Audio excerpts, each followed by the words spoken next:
My Lady of the Chimney Corner. By Alexander Irvine. Love is enough. Na's pretty, and she's good as well as pretty, but beauty and goodness that's hers is short-lived, I'm thinkin', said old Bridget McGrady to her neighbor Mrs. Tierney as Mrs. Gilmore passed the door leading her 5-year-old girl, Anna, by the hand. The old women were sitting on the doorstep as the worshippers came down the lane from early mass on a summer morning. Nas. Through for you, Bridget, for do say that Virgin takes all sich childher before they're 10. Musha, but Mrs.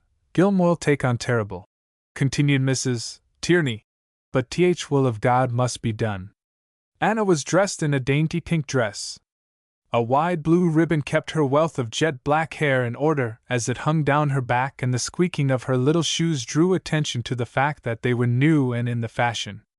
It's a mortal pity she's a girl, said Bridget, because she might hev been an altar boy before she goes. Aye, but if she was a boy sure there's no tellin' what divilment she'd get into, so maybe it's just as well.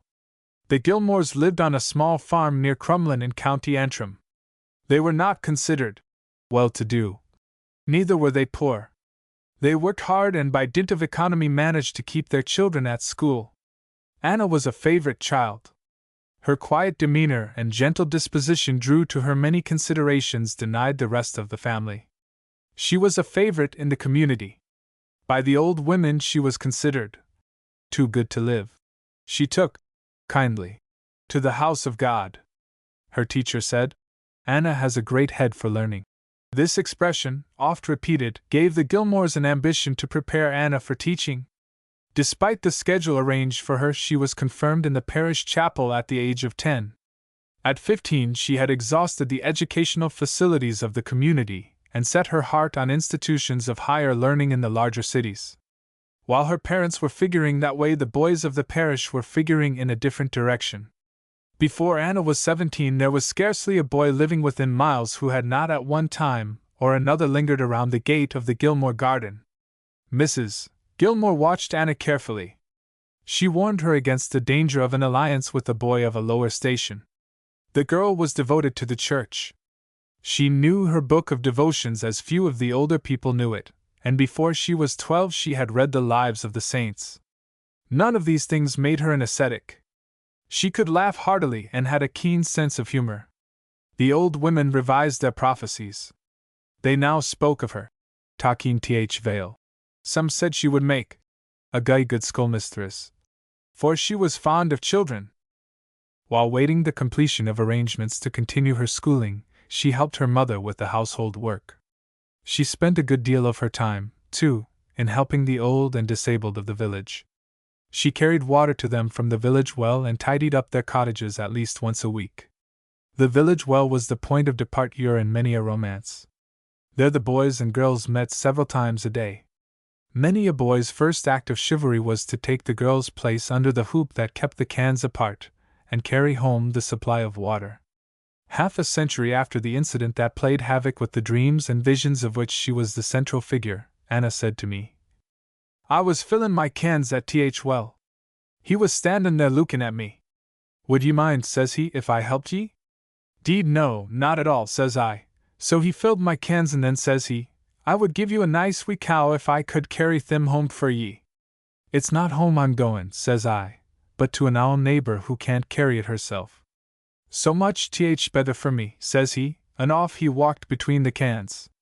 At Mary McKinstry's door that afternoon we stood till the shadows began to fall. From the accounts rendered, old Mary did not lack for water carriers for months after that. One evening Mary made tea for the water carriers, and after tea she tossed cups for them. Here's 2 roads, dear, she said to Anna, and one day ye'll have to choose betwixt them. On one road there's love and clane teeth, poverty, and on t'other riches and hell on earth. What else do you see on the roads, Mary? Anna asked. Plenty of each childer on road to clane teeth, and dogs and cats on road to good livin' dot. What have ye for me, Mary? Jamie Irvine, Anna's friend, asked. She took his cup, gave it a shake, looked wise, and said, Begorra, I see a big cup, me boy. It's a cup o' grief I'm thinkin' it is. All Mary was jist bletherin'. he said, as they walked down the road in the gloaming, hand in hand. A cup of sorrow isn't so bad, Jamie, when there's two to drink it, Anna said. He pressed her hand tighter and replied, Aye, that's true, for then it's only half a cup. Jamie was a shoemaker's apprentice. His parents were very poor. The struggle for existence left time for nothing else. As the children reached the age of 8 or 9, they entered the struggle. Jamie began when he was 8. He had never spent a day at school. His family considered him fortunate, however, that he could be an apprentice. The cup that old Mary saw in the tea leaves seemed something more than blether when it was noised abroad that Anna and Jamie were to be married. The Gilmores strenuously objected. They objected because they had another career mapped out for Anna. Jamie was illiterate, too, and she was well educated. He was a Protestant, and she an ardent Catholic. Illiteracy was common enough and might be overlooked, but a mixed marriage was unthinkable. The Irvines, on the other hand, although very poor, could see nothing but disaster in marriage with a Catholic, even though she was as pure and beautiful as the Virgin. It's a shame and a scandal, others said, that a young fella who can't read his own name should marry sich a nice girl. Why sich larning dot? Jamie made some defense, but it wasn't convincing. Doesn't the Bible say man and wife are one? He asked Mrs. Gilmore in discussing the question with her. Aye. Well, when Anna and me are one, won't she have a trade and won't I have an education? That's one way of looking at a vexed question, but you're only one that looks at it that way. There's two, Anna said. That's how I see it. When Jamie became a journeyman shoemaker, the priest was asked to perform the marriage ceremony. He refused, and there was nothing left to do but get a man who would give love as big a place as religion, and they were married by the vicar of the parish church. Not in the memory of man in that community had a wedding created so little interest in one way and so much in another. They were both turncoats, the people said, and they were shunned by both sides. So they drank their first big draught of the cup o' grief on their wedding day. Suffering will be your portion in this world, Anna's mother told her. And in world comes separation from your man. Anna kissed her mother and said, I've made my choice, mother, I've made it before God, and as for Jamie's welfare in the next world, I'm sure that love like his would turn either limbo, purgatory, or hell into a very nice place to live in. A few days after the wedding, the young couple went out to the 4 crossroads. Jamie stood his staff on end and said, Are ye ready, dear? I'm ready, but don't tip it in the direction of your preference. He was inclined toward Dublin, she toward Belfast. They laughed. Jamie suddenly took his hand from the staff and it fell, neither toward Belfast nor Dublin, but toward the town of Antrim, and toward Antrim they set out on foot. It was a distance of less than 10 miles, but it was the longest journey she ever took, and the shortest, for she had all the world beside her, and so had Jamie. It was in June, and they had all the time there was. There was no hurry. They were as carefree as children, and utilized their freedom in full. Between Moira and Antrim they came to Willie Witherow's stone pile. Willie was Antrim's most noted stonebreaker in those days. He was one of the town's news centers. At his stone pile he got the news going and coming. He was a strange mixture of philosophy and cynicism. He had a rough exterior and spoke in short, curt, snappish sentences, but behind it all he had a big heart full of kindly human feeling.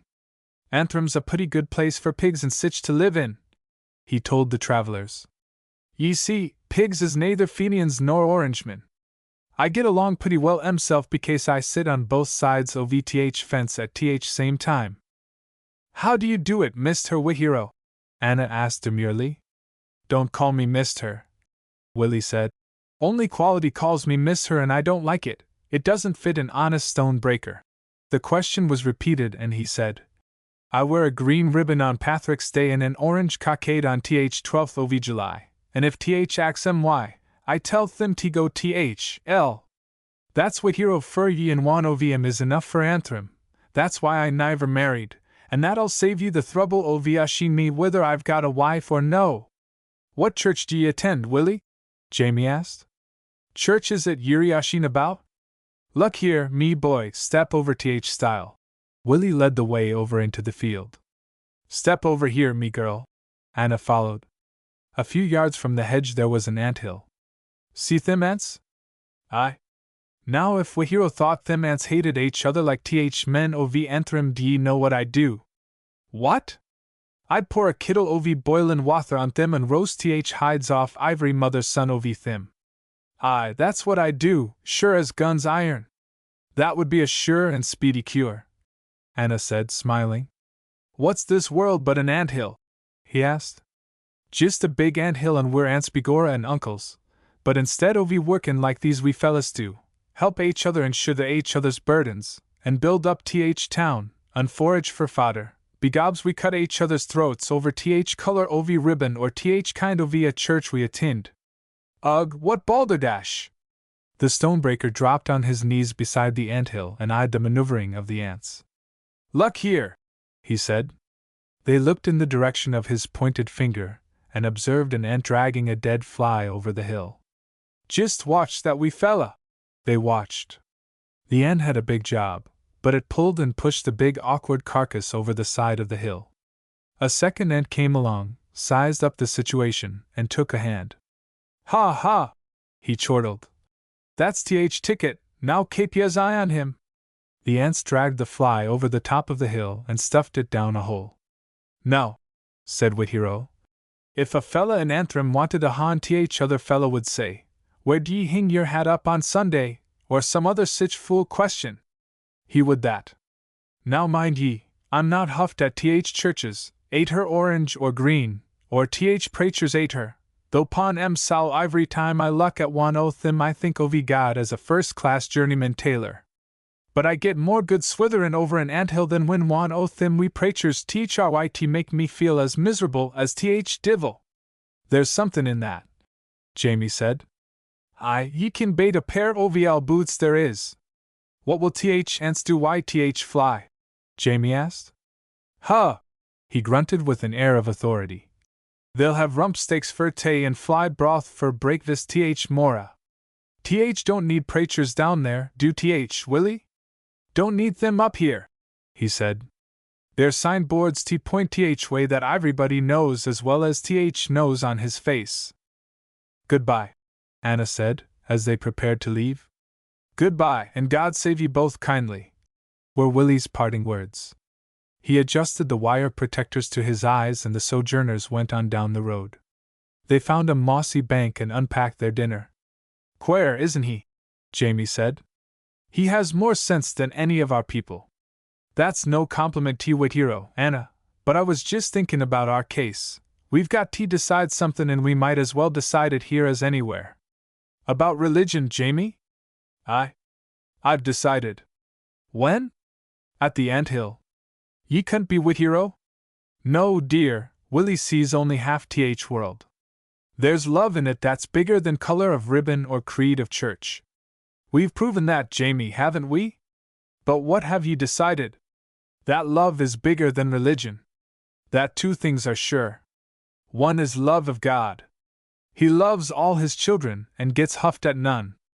The other is that the love we have for each other is of the same warp and woof as his for us, and love is enough, Jamie. Aye, love is sure enough and enough's as good as a fast, but what about childer if th come, Anna? We don't cross a stile till we come to it, do we? That's right, Akushla. Now we're as rich as lords, aren't we? But I'm th richest, meant I? I've got you and you've only got me. I've got book learning, but you've got love and a trade, what more do I want? You've got more love than any man that ever wooed a woman, so I'm richer, meant I? Oh God, Jamie said. But isn't this th lovely world, Anna? Within a mile of Antrim they saw a cottage, perched on a high bluff by the roadside. It was reached by stone steps. They climbed the steps to ask for a drink of water. They were kindly received. The owner was a follower of Wesley and his conversation at the well was in sharp contrast to the philosophy at the stone pile. The young journeyman and his wife were profoundly impressed with the place. The stone cottage was vine-clad. There were beautiful trees and a garden. The June flowers were in bloom and a cow grazed in the pasture nearby. Some day we'll have a home like this, Jamie said as they descended the steps. Anna named it the Mount of Temptation, for it was the nearest she had ever been to the sin of envy. A one-armed Crimean pensioner named Steele occupied it during my youth. It could be seen from Pogue's entry, and Anna used to point it out and tell the story of that memorable journey. In days when clouds were heavy and low and the gaunt wolf stood at the door, she would say, "Do you mind the journey to Antrim, Jamie?" "Aye," he would say with a sigh. "And we've been in love ever since, haven't we, Anna?" Chapter 2. The Wolf and the Carpenter. Or a year after their arrival in Antrim, they lived in the home of the master shoemaker for whom Jamie worked as journeyman.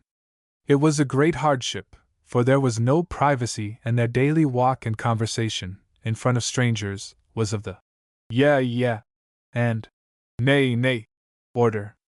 In the summertime they spent their Sundays on the banks of Loch Nee, taking whatever food they needed and cooking it on the sand. They continued their courting in that way.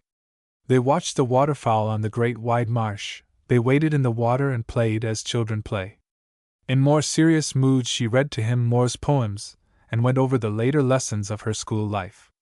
Even with but part of a day in each week together, they were very happy. The world was full of sunshine for them then. There were no clouds, no regrets, no fears. It was a period, a brief period, that for the rest of their lives they looked back upon as a time when they really lived. I am not sure, but I am of the impression that the chief reason she could not be persuaded to visit the loch in later life was because she wanted to remember it as she had seen it in that first year of their married life. Or, their first child was 2 years of age when the famine came, the famine that swept over Ireland like a plague, leaving in its wake over 1 million new-made graves. They had been in their own house for over a year. It was scantily furnished, but it was home. As the ravages of the famine spread, nearly every family in the town mourned the absence of some member. Men and women met on the street, one day were gone the next. Jamie put his bench to one side and sought work at anything he could get to do. Prices ran up beyond the possibilities of the poor. The potato crop only failed. The other crops were reaped, and the proceeds sent to England as rent and interest, and the reapers, having sent the last farthing, lay down with their wives and children and died. Of the 1 million who died, 400,000 were able-bodied men. The wolf stood at every door. The carpenter alone was busy. Of course it was the poor who died, the poor only. In her 3 years of married life Anna realized in a measure that the future held little change for her or her husband, but she saw a ray of hope for the boy in the cradle. When the foodless days came and the child was not getting food enough to survive, she gave vent to her feelings of despair. Jamie did not quite understand when she spoke of the death of hope. "Spake what's in your heart plainly, Anna," he said plaintively. "Jamie, we must not blame each other for anything, but we must face the fact. We live at the bottom of the world where every hope has a headstone that only waits for the name." "Aye, dear, God help us, I know what ye mean. Above and beyond us," she continued, "there is a world of nice things, books, furniture, pictures, a world where people and things can be kept clean, but it's a world we can never reach. But I had hope." She buried her face in her hands and was silent. "Aye, Acushla, I know your hope's in the boy, but don't give up. We'll fight it out together if worst comes to worst. The boy'll live, sure he will." He could not bear the agony on her face. It distracted him. He went out and sought solitude on a pile of stones back of the house. There was no solitude there, nor could he have remained long if there had been. He returned, and drawing a stool up close beside her he sat down and put an arm tenderly over her shoulder. "Cheer up, wee girl," he said. "Our ship's comin' in soon. If we can only save him," she said, pointing to the cradle. "Well, we won't cry over spilt milk, dear, not at last until it's spilt." "Ah," she exclaimed, "I had such hopes for him." "Aye, so have I, but then again I've thought to myself, suppose wee fella did get be kinda quality like, wouldn't he be ashamed of me and you maybe, and sure an ingrate that's somethin' is worse than nothin'. A child born in pure love couldn't be an ingrate, Jamie, that isn't possible, dear. Ah, who knows what a chilly will be, Anna?" The child awoke and began to cry. It was a cry for food. There was nothing in the house. There had been nothing all that day. They looked at each other. Jamie turned away his face. He arose and left the house. He went aimlessly down the street, wondering where he should try for something to eat for the child. There were several old friends whom he supposed were in the same predicament, but to whom he had not appealed. It was getting to be an old story. A score of as good children as his had been buried. Everybody was polite, full of sympathy, but the child was losing his vitality, so was the mother. Something desperate must be done, and done at once. For the third time he importuned the grocer at whose shop he had spent much money. The grocer was just putting up the window shutters for the night. "If ye could just spare us a ha'porth of milk to keep Life and Chili for night?" he pleaded. "It wouldn't be a thimbleful if I had it, Jamie, but I haven't. We have child of our own, ye know, and life is life." "Aye," he said.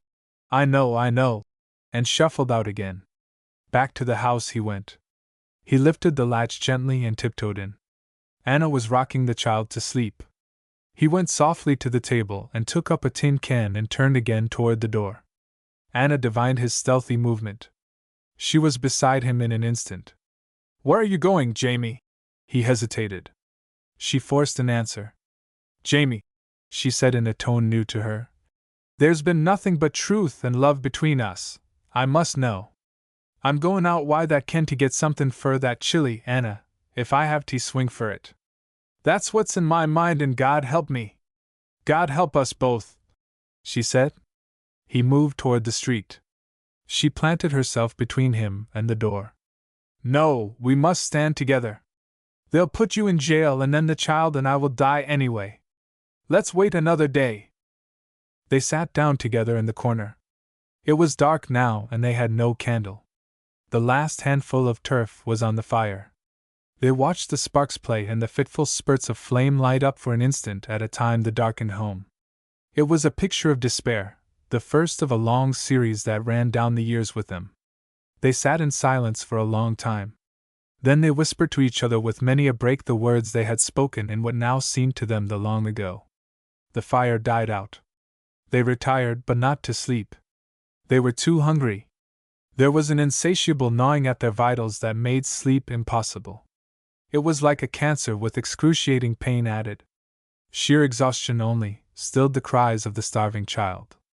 There were no more tears in their eyes, but anguish has bivalves more keen, poignant, and subtle. In agony they lay in silence, and counted time by the repercussion of pain until the welcome dawn came with its new supply of hope. The scream of a frenzied mother who had lost a child in the night was the prelude to a tragic day.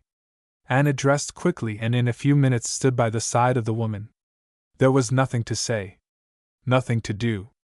It was her turn. It would be Anna's next. All over the town the specter hovered. Every day the reaper garnered a new harvest of human sheaves. Every day the wolf barked. Every day the carpenter came. When Anna returned, Jamie had gone. She took her station by the child. Jamie took the tin can and went out along the Greystone road for about a mile and entered a pasture where 3 cows were grazing. He was weak and nervous. His eyes were bloodshot and his hands trembled. He had never milked a cow. He had no idea of the difficulty involved in catching a cow and milking her in a pasture. There was the milk, and yonder his child, who without it would not survive the day. Desperation dominated and directed every movement. The cows walked away as he approached. He followed.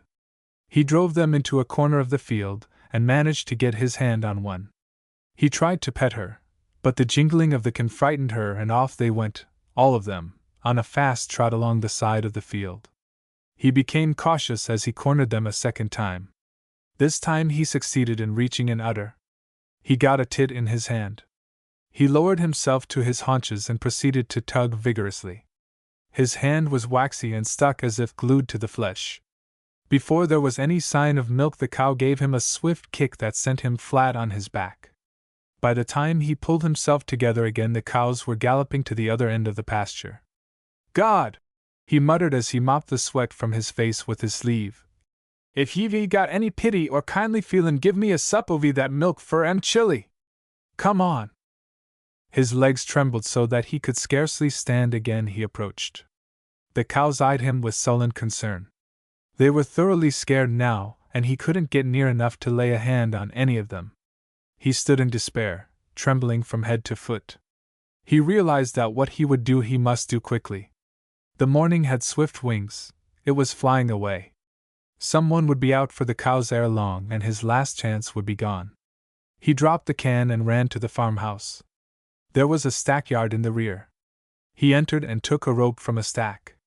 It was a long rope, too long for his use, but he did not want to destroy its usefulness. He dragged it through the hedge after him.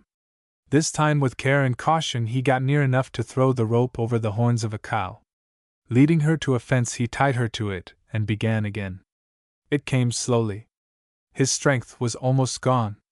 He went from one side to the other, now at one tit, now at another. From his haunches he went to his knees, and from that position he stretched out his legs and sat flat on the grass.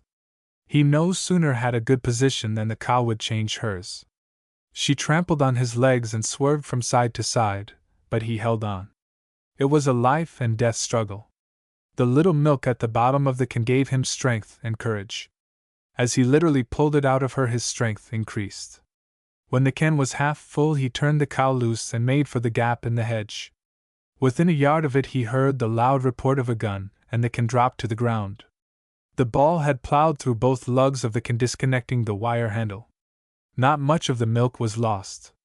He picked up the can and started down the road as fast as his legs could take him. He had only gone 100 yards when a man stepped out into the road and leveled a gun at him. "Another yard and I'll blow your brains out," the man said. "Is this your milk?" Jamie asked. "Aye, and well ye know it's milk." Jamie put the can down on the road and stood silent. The farmer delivered himself of a volume of profane abuse. Jamie did not reply. He stood with his head bowed and to all appearances in a mood of penitence. When the man finished his threats and abuse, he stooped to pick up the can. Before his hand touched it, Jamie sprang at him with the ferocity of a panther. There was a life and death tussle for a few seconds, and both men went down on the road, Jamie on top. Sitting on the man's chest, he took a wrist in each hand and pinned him to the ground. "You think I'm a thief," he said to the man as he looked at him with eyes that burned like live coals. "I'm not, I'm an honest man, but I have a chilly dying hunger. Now it's your life or his, by, and you'll decide." "I think you're a liar as well as a thief," the man said. "But if we can prove what ye say, I'm your friend. Will ye go with me?" "Aye." "Do ye mean it?" "I do. I'll carry gun. Ye may, there's nothin' in it." "There's enough in but bath a man's brains out." Jamie seized the gun and the can, and the man got up. They walked down the road in silence, each watching the other out of the corners of his eyes. "Do ye believe in God?" Jamie asked abruptly. The farmer hesitated before answering. "Why d'ye ask?" "I'd like to see a man in these times that believed why his heart insto v his mouth." "Would he let other people milk his cows?" asked the man, sneeringly. "He mightn't have cows to milk," Jamie said. "But he'd be kind and not a glutton." They arrived at the house. The man went in first. He stopped near the door, and Jamie instinctively and in fear shot past him. What he saw dazed him. "Ah, God!" he exclaimed. "She's dead!" Anna lay on her back on the floor, and the boy was asleep by the hearth with his head in the ashes. The neighbors were alarmed and came to assist. The farmer felt Anna's pulse. It was feebly fluttering.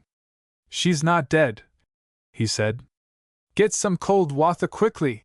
They dashed the water in her face and brought her back to consciousness.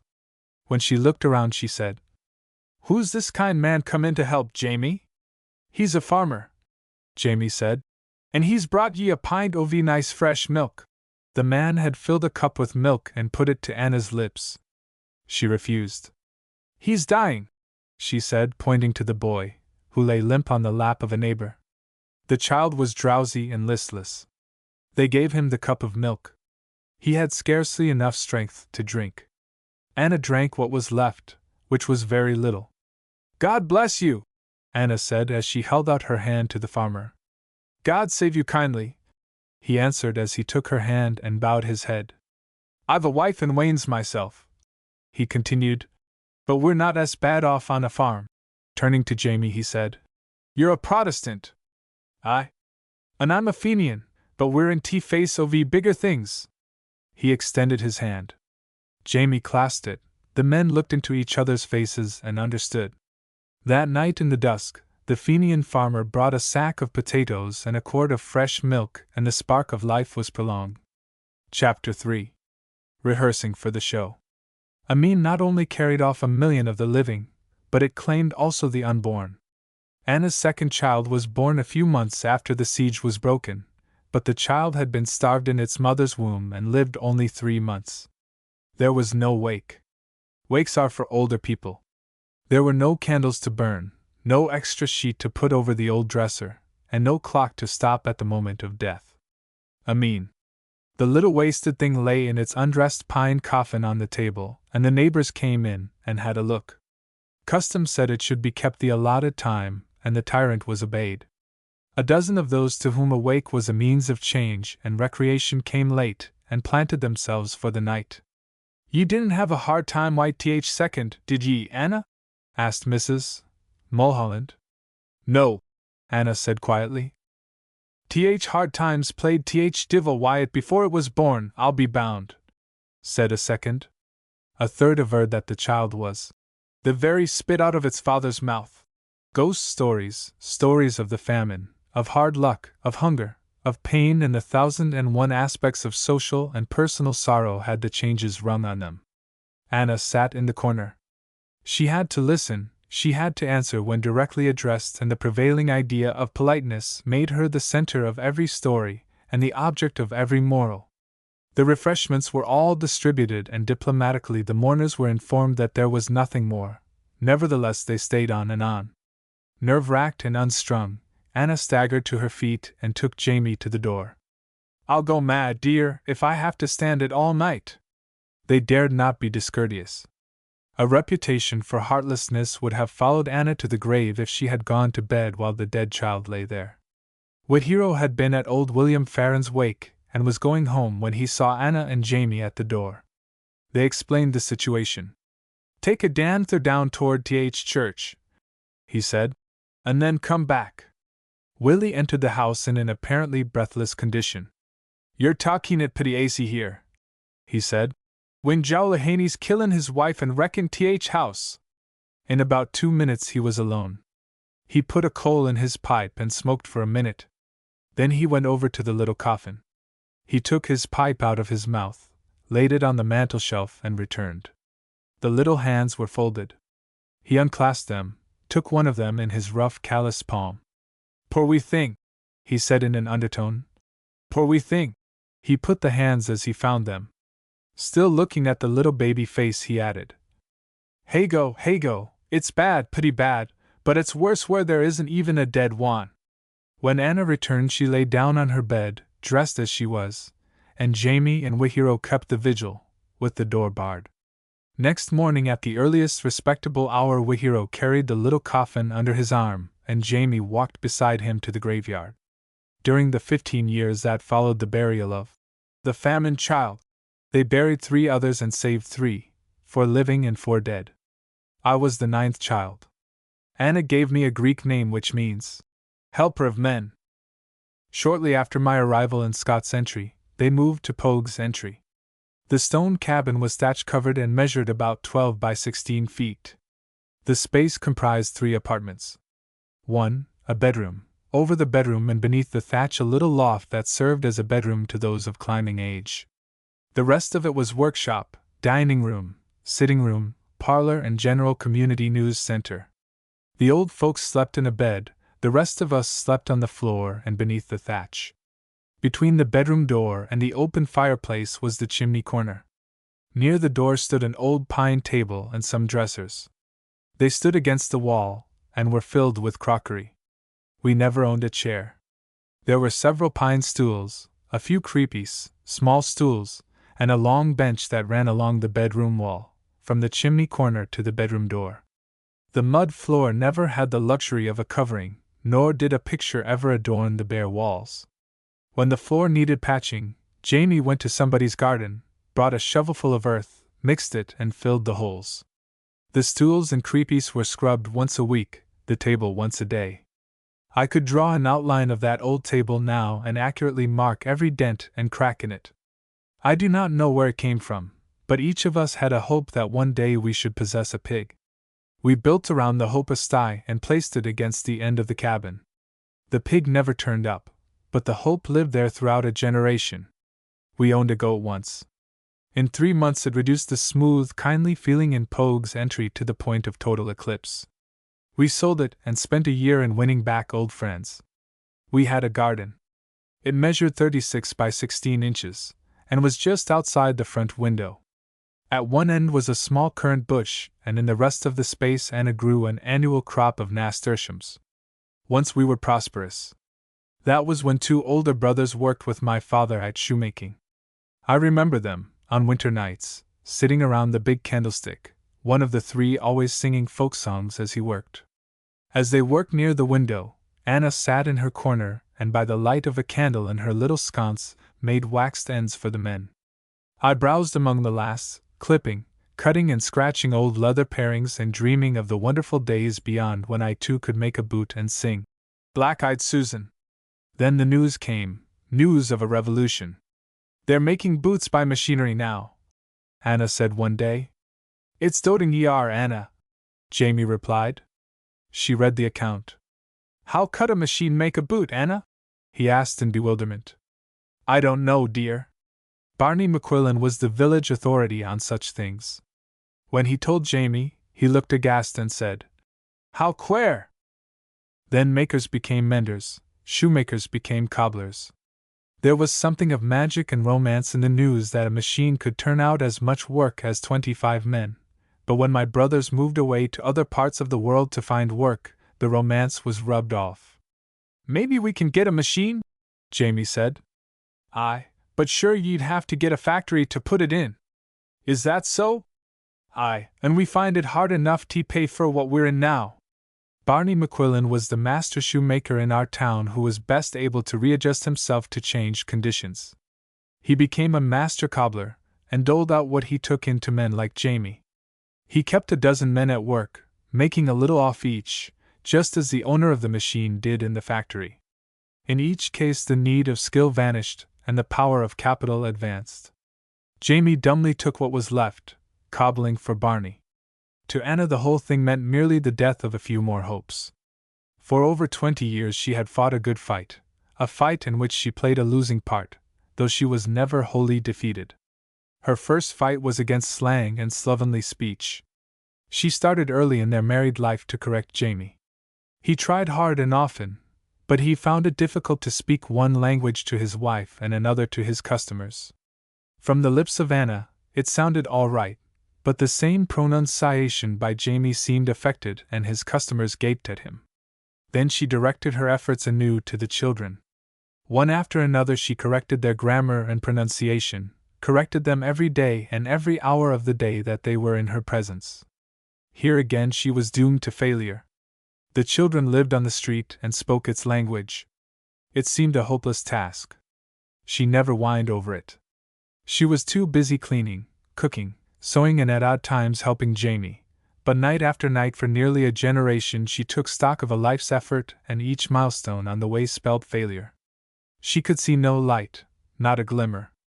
Not only had she failed to impress her language upon others, but she found herself gradually succumbing to her environment and actually lapsing into vulgar forms herself.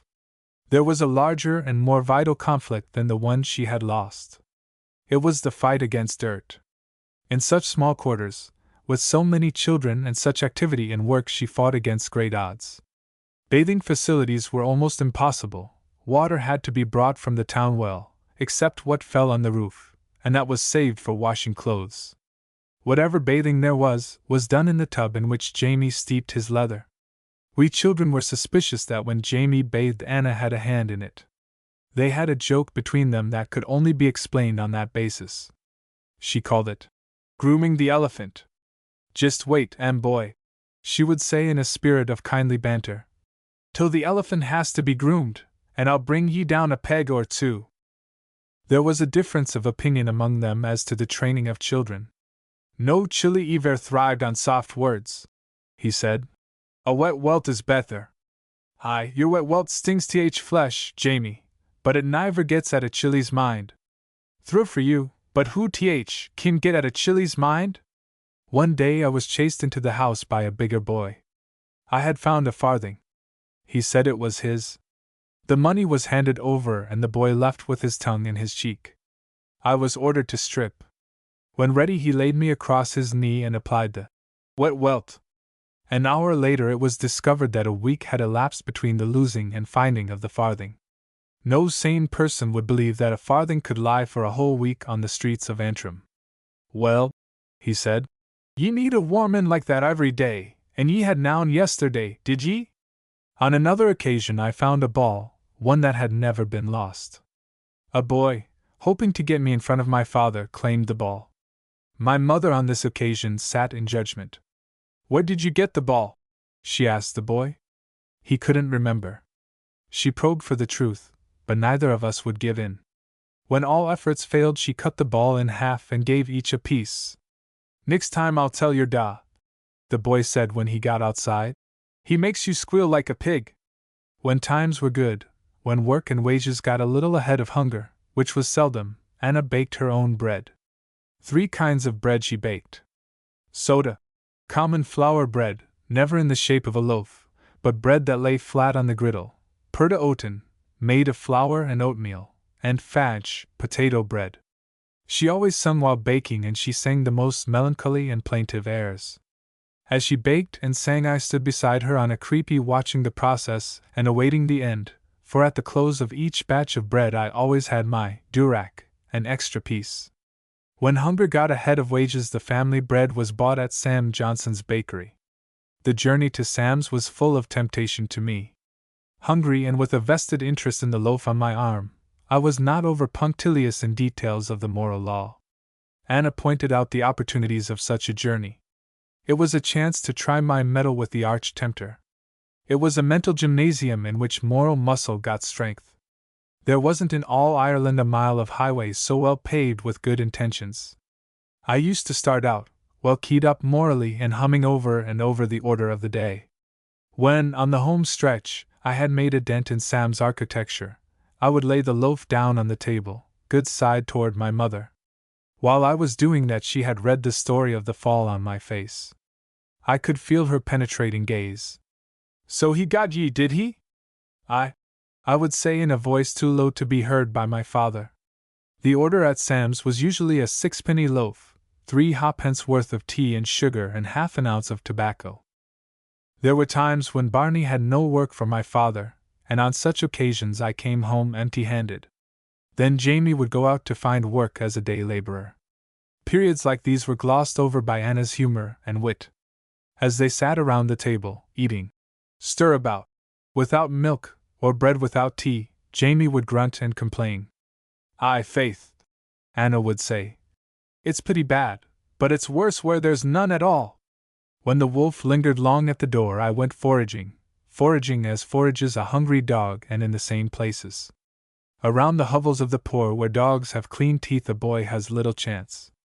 One day, having exhausted the ordinary channels of relief without success, I betook myself to the old swimming hole on the mill race. The boys had a custom of taking a shiver and bite when they went bathing.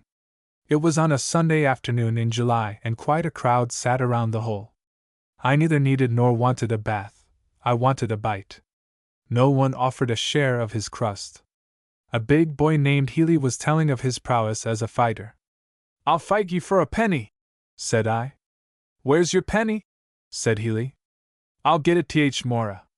A man seeing the difficulty and willing to invest in a scrap advanced the wager.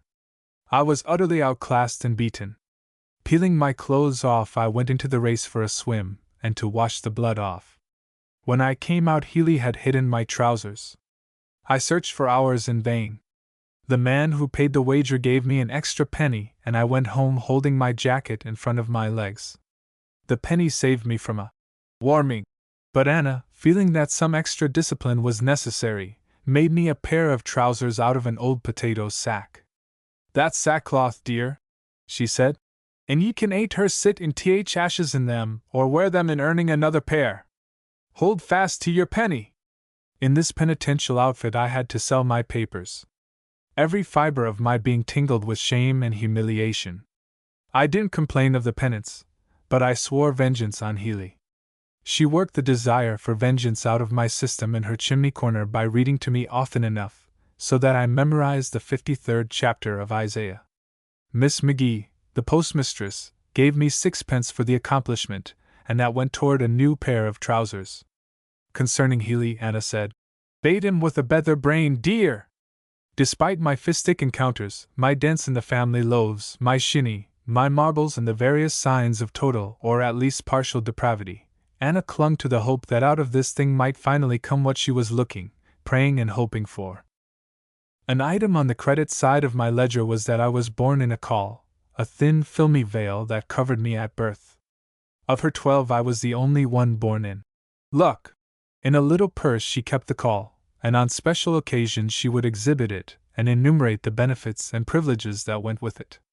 Persons born in a caul were immune from being hung, drawn and quartered, burned to death, or lost at sea. It was on the basis of the caul I was rented to old Mary McDonough. My duty was to meet her every Monday morn ing. The meeting ensured her luck for the week. Mary was a huckster.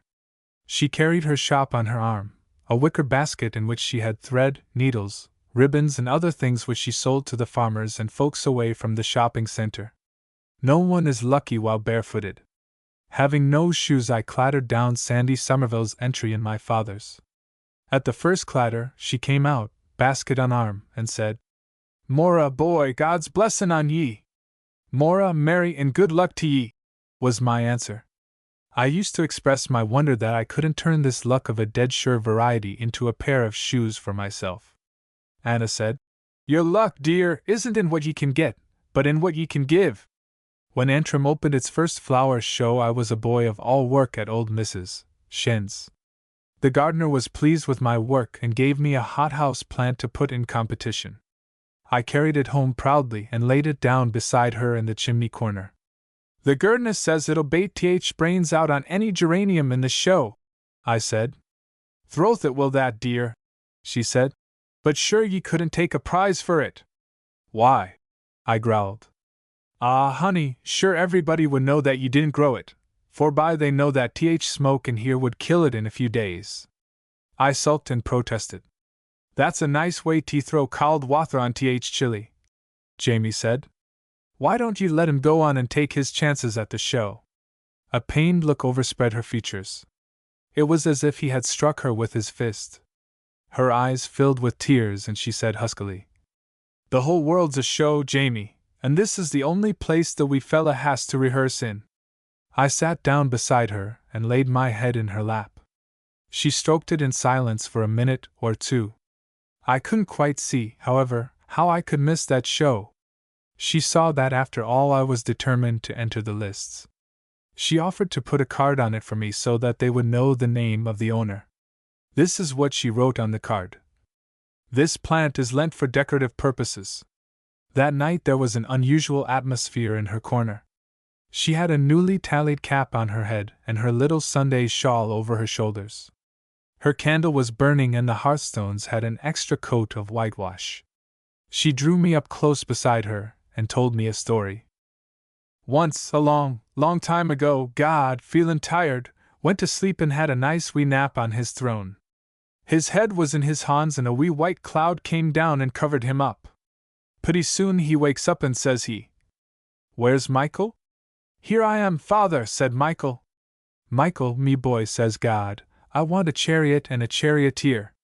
'Right ye are,' says he. Up comes the prettiest chariot in the city of heaven and finest charioteer. 'Me boy,' says God, 'take 1,000,000 tons of th choicest seeds of th flowers of heaven and take a trip around th world wide them. Scather them,' says he, 'be th roadsides and th wild places of th earth where my poor live.' 'Aye,' says the charioteer, 'that's just like ye, Father. It's th prettiest job of after life and I'll do it finely.' 'It's just come to me in a dream,' says th Father, that th rich have all the flowers down there and th poor have none at all. If 1,000,000 tons isn't enough, take 1,000,000,000 tons. At this point I got in some questions about God's language and the kind of flowers. Well, dear, she said, he speaks Irish to Irish people and the charioteer was an Irishman. Maybe it was a woman, I ventured. Aye, but there's no difference up there. Th flowers, she said, were primroses, buttercups and daisies and th flowers that be handy th poor, and from that day to this there's been flowers a plenty for all of us everywhere. Now you go to Mora and gather a basketful and we'll fix them up in th shape of th pyramid of Egypt and maybe you'll get a prize. I spent the whole of the following day, from dawn to dark, roaming over the wild places near Antrim gathering the flowers of the poor.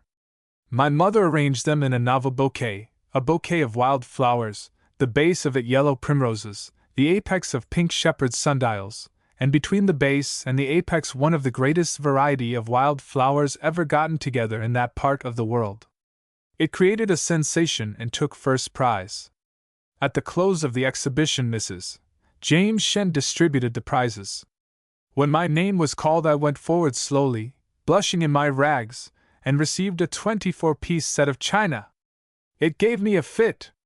I took it home, put it in her lap and danced. We held open house for a week, so that every man, woman and child in the community could come in and handle it.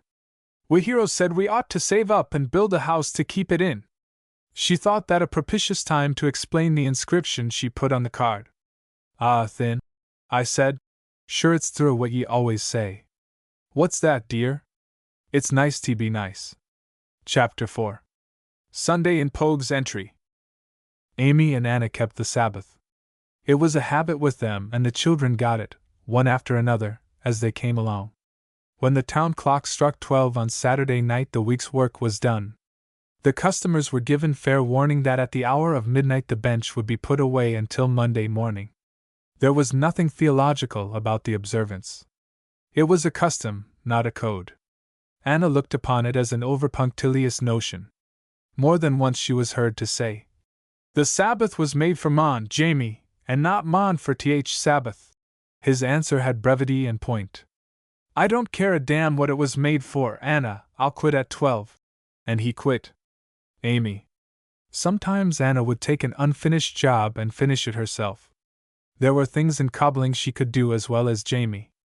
Her defense of doing it in the early hours of the Sabbath was, "Sure, God has more important work to do than to sit up late to watch us mend the boots of the poor, forby it's better to have yeary boots mended and go to church than to sit in th ashes on Sunday and swallow the smoke of bad turf."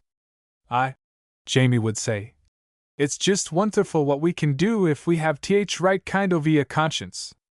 Jamie's first duty on Sunday was to clean out the thrush's cage. He was very proud of Dickie and gave him a bath every morning and a house cleaning on Sunday. We children loved Sunday. On that day Anna reigned.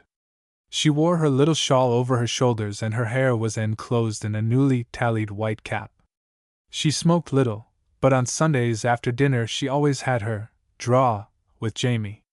Anna's Sunday chore was to whitewash the hearthstones and clean the house.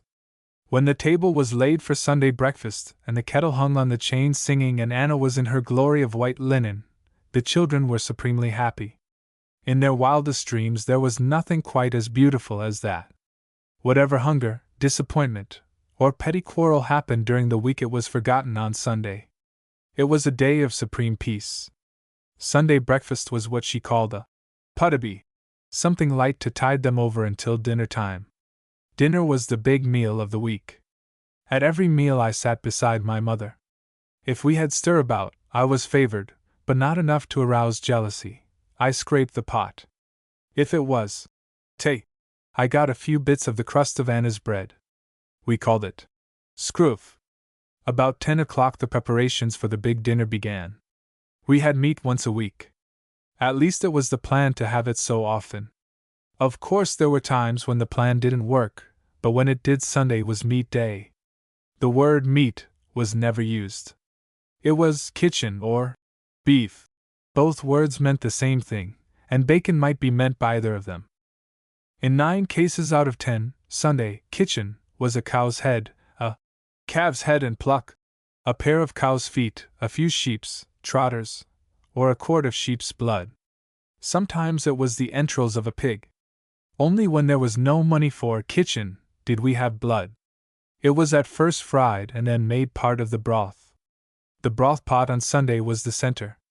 The economic status of a family could be as easily gauged by tasting their broth as by counting the weekly income. Big money, good broth. Little money, thin broth. The slimmer the resource, the fewer the ingredients. The pot was an index to every condition and the talisman of every family. It was an opportunity to show off. When Jamie downed at Dickie once to attend a funeral and came home with it in his pocket, no comment was made, but if Anna made poor broth, it was the talk of the entry for a week. Good broth consisted of kitchen, barley, greens, and lithing. Next to kitchen, barley was the most expensive ingredient.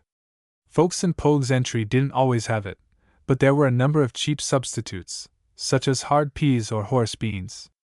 Amongst half a dozen families in and around the entry there was a broth exchange.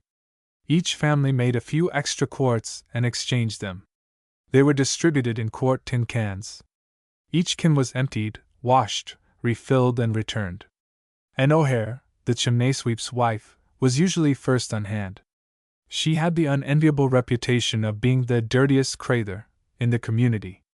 Jamie called her Sooty Ann. "There's a good smell from your pot, Anna," she said. "What have ye in it day?" "Oh, just a few sheep's trotters and a ween of nettles." "Who gathered nettles?" Anna pointed to me. "Did sting bad, me boggle?" "Dead no, not any," I said. "Did ye squeeze them tight?" "I put da's socks on Hans." "Aye, that's a good trick." Anna had a mouth that looked like a torn pocket. She could pucker it into the queerest shapes. She smacked her thin blue lips, puckered her mouth a number of times while Anna emptied and refilled the can. "If this is as good as it smells," she said as she went out, "I'll just sup it myself and let old Billy go chase himself." Jamie was the family connoisseur in matters relating to broth. He tasted Anne's. The family waited for the verdict. "Pretty good barley and lithin," he said, "but it smells like Billy's owl boots." "Shame on ye, Jamie," Anna said. "Well, give us your highfalutin opinion over it." Anna sipped a spoonful and remarked, "It might be worse." "Aye, it's worse where there's noun, but on your oath now d'ye think Sooty and washed her hands? Good clane dirt will poison no one, Jamie." "Through, but this isn't clane dirt, it's soot, bitter soot." It was agreed to pass the O'Hare delection. When it cooled, I quietly gave it to my friend Rover, Mrs. Lorimer's dog. Hen Cassidy came next. Hen's mother was a widow who lived on the edge of want. Hen and I did a little barter and exchange on the side, while Anna emptied and refilled his can. He had scarcely gone when the verdict was rendered. "Bacon and nettles," Jamie said. "She's as hard up as we are, this week." "Poor crather," Anna said. "I wonder if she's got anything besides broth?" Nobody knew. Anna thought she knew a way to find out. "Have ye any marbles, dear?" she asked me. "Aye, a ween." "Would ye give a ween to me?" "Aye, are ye going to shoot a while?" "If ye are, I'll give ye half and shoot ye for thim," I said. "No, I just want ye bore some." I handed out a handful of marbles. "Now don't glunch, dear, when I tell ye what I want them fur," I promised. "Whistle for Hen," she said, "and give him that handful of marbles if he'll tell you what his mother has for dinner day." I whistled and Hen responded. "I'll bake ye 2 Cheneys, Hen, that I know what ye've got for dinner." "I'll bake ye," said Hen. "Show your Cheneys." "Show yours," said I. Hen had none, but I volunteered to trust him. "Go on now, guess," said he. "Partisan broth," said I. "You're blinked, ye cabbage head, we've got 2 yards ovie thripe forby." I carried 2 quarts to as many neighbors. Mary carried 3. As they were settling down to dinner, Arthur Gaynor arrived with his mother's contribution. Jamie sampled it and laughed outright. "An owl cow put her feet in it," he said. Anna took a taste. She didn't keep it and long ate her. was her comment. "D'ye ever mind seein' barley in gainer's broth?" Jamie asked. "I have no recollection. If there isn't a kink in power of remembrance," Jamie said. "They've had nothin' but bacon and nettles since big famine." "What did have before that?" Anna asked. "Bacon and nettles," he said. "Did ye ever think, Jamie, how like folks are to broth they make?" "No," he said. "But there's no reason why people should sting just because they've got nothin' but nettles in their broth." The potatoes were emptied out of the pot on the bare table, my father encircling it with his arms to prevent them from rolling off. A little pile of salt was placed beside each person, and each had a big bowl full of broth. The different kinds had lost their identity in the common pot. In the midst of the meal came visitors. "Much good may it do ye," said Billy Baxter as he walked in with his hands in his pockets. "Thank ye, Billy, have a good bowl of broth?" Thank ye, he said.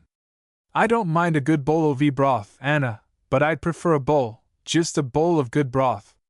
"Ye've had larks for breakfast surely, haven't ye, Billy?" Anna said. "No, I didn't, but there's a famine of good broth these days. When I was young we had the raw McKee." Billy took a bowl, nevertheless, and went to Jamie's bench to sup it. Eliza Wallace, the fishwoman, came in. "Much good may it do ye," she said. "Thank ye kindly, Liza, sit down and have a bowl of broth." It was bailed out, and Eliza sat down on the floor near the window. McGrath, the ragman, dropped in. "Much good may it do ye," he said. "Thank ye kindly, Tom," Anna said. "You'll surely have a bowl of broth." "Just one spoonful," McGrath said.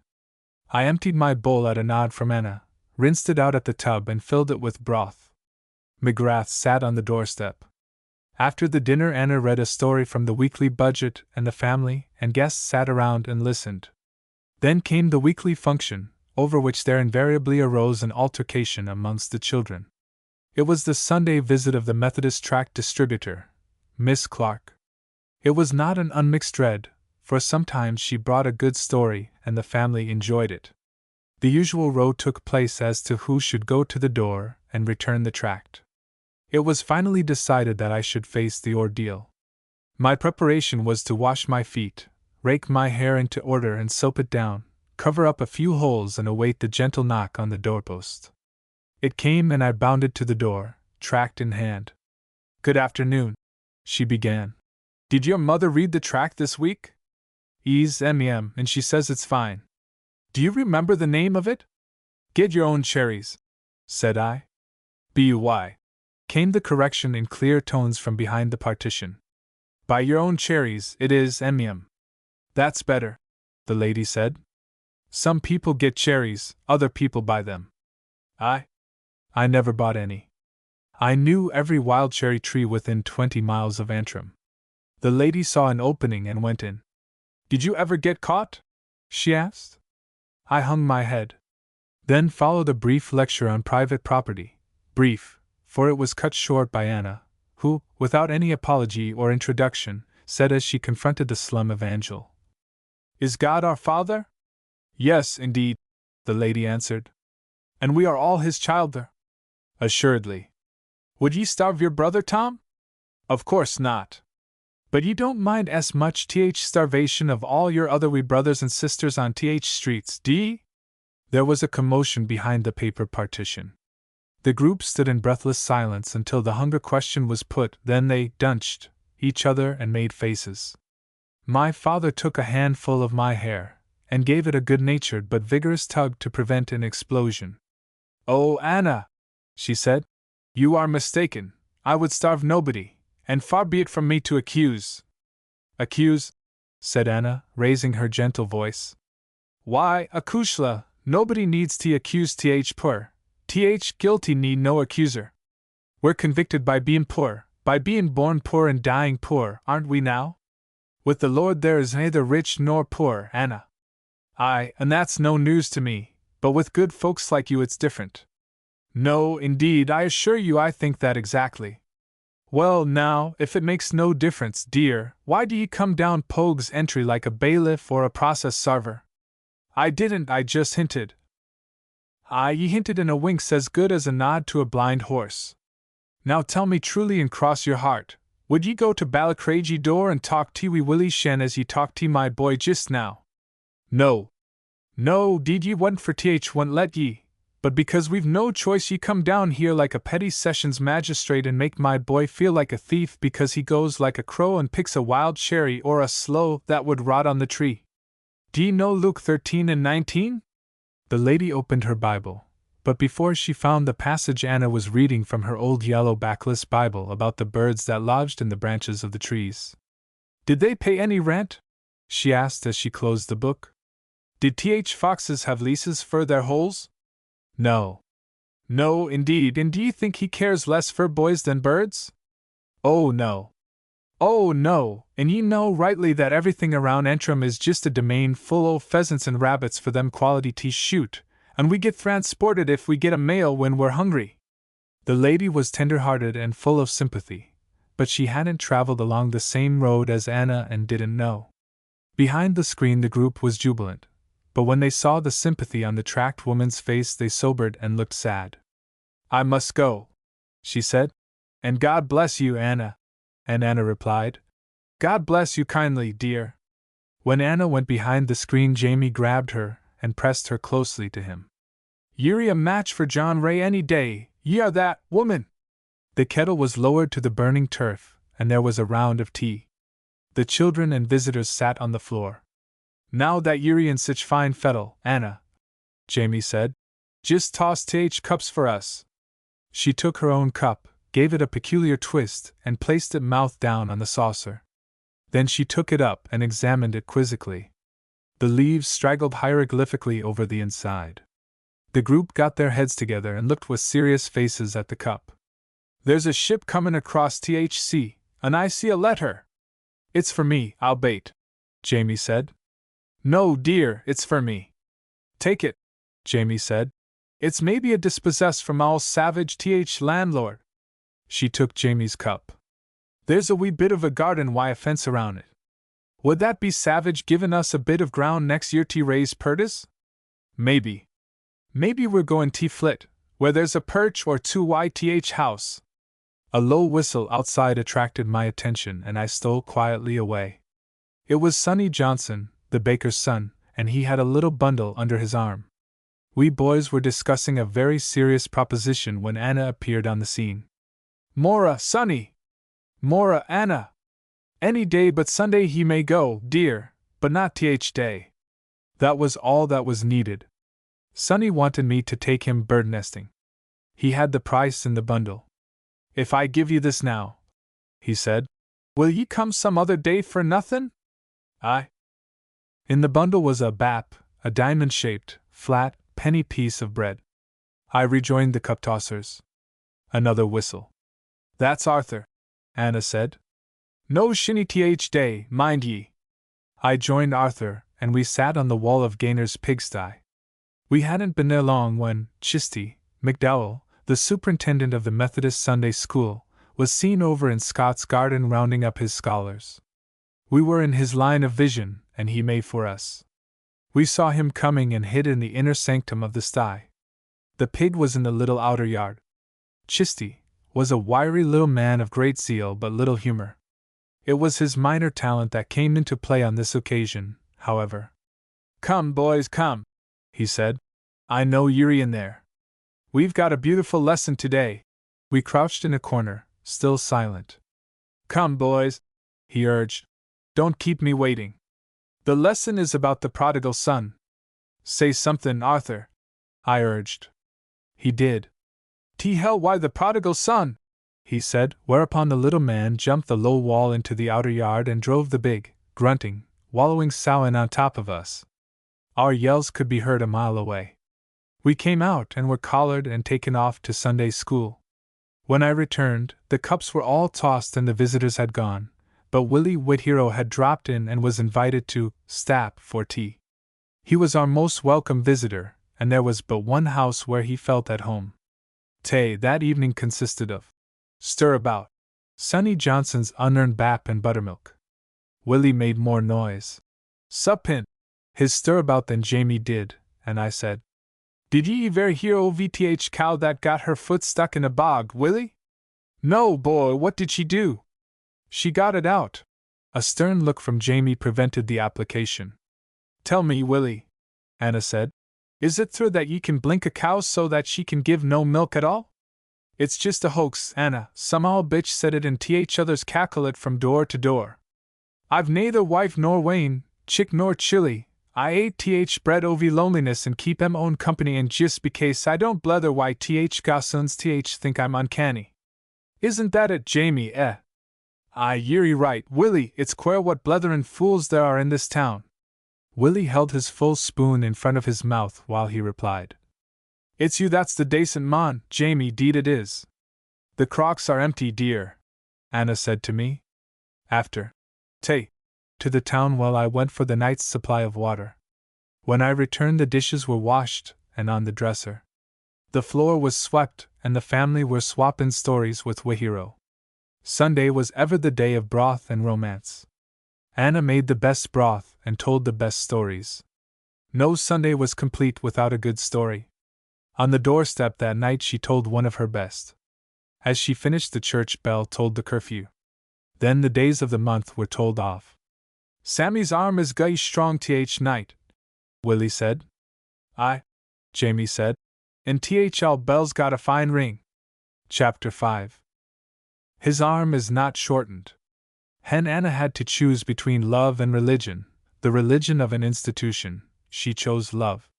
Her faith in God remained unshaken, but her methods of approach were the forms of love rather than the symbols or ceremonies of a sect. 12 times in a quarter of a century she appeared publicly in the parish church. Each time it was to lay on the altar of religion the fruit of her love. 9/10 of those 12 congregations would not have known her if they had met her on the street. 1/10 were those who occupied the charity pews. Religion in our town had arrayed the inhabitants into 2 hostile camps. She never had any sympathy with the fight. She was neutral. She pointed out to the fanatics around her that the basis of religion was love and that religion that expressed itself in faction fights must have hate at the bottom of it, not love. She had a philosophy of religion that worked. To the sects it would have been rank heresy, but the sects didn't know she existed and those who were benefited by her quaint and unique application of religion to life were almost as obscure as she was. I was the first to discover her heresy and oppose it. She lived to see me repent of my folly. In a town of 2,000 people less than 200 were familiar with her face, and half of them knew her because at one time or another they had been to Jamie's to have their shoes made or mended, or because they lived in our immediate vicinity. Of the 100 who knew her face, less than half of them were familiar enough to call her Anna.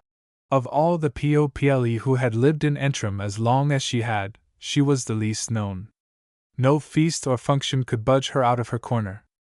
There came a time when her family became as accustomed to her refusal as she had to her environment, and we ceased to coax or urge her. She never attended a picnic, a soiree, or a dance in Antrim. One big opportunity for social intercourse amongst the poor is a wake. She never attended a wake. She often took entire charge of a wake for a neighbor, but she directed the affair from her corner. She had a slim sort of acquaintance with 3 intellectual men. They were John Galt, William Green, and John Gordon Holmes, vicars in that order of the parish of Antrim. They visited her once a year and at funerals, the funerals of her own dead. None of them knew her. They hadn't time, but there were members of our own family who knew as little of her mind as they did. She did not seek obscurity. It seemed to have sought and found her. One avenue of escape after another was closed, and she settled down at last to her lot in the chimney corner. Her hopes, beliefs, and aspirations were expressed in what she did rather than in what she said, though she said much that is still treasured long after she has passed away. Henry Lecky was a young fisherman on Loch Ness. He was a great favorite with the children of the entries. He loved to bring us a small trout each when he returned after a long fishing trip. He died suddenly, and Eliza, his mother, came at once for help to the chimney corner. "He's gone, Anna, he's gone," she said as she dropped on the floor beside Anna. "And you want me to do for your dead what you'd do for mine, Liza?" Aye, Anna, you're God's angel to your friends. Go and fetch Liza Conlon, Jane Burrows, and Margaret Houston, was Anna's order to Jamie. The women came at once. The plan was outlined, the labor apportioned, and they went to work. Jamie went for the carpenter and hired William Gaynor to dig the grave. Eliza Conlon made the shroud, Jane Burrows and Anna washed and laid out the corpse, and Mrs. Houston kept Eliza in Anna's bed until the preliminaries for the wake were completed. Ye can go now, Mrs. Houston, Anna said, and I'll mind Liza. The light's gone out home and darkness fills heart, Anna, and it's the sun that'll shine for no more. Achone. Liza dear, I've been where ye are now, too often not to know that anything that anybody says is just like spittin' at a burnin' house to put it out. Your boy's gone, we can't bring him back.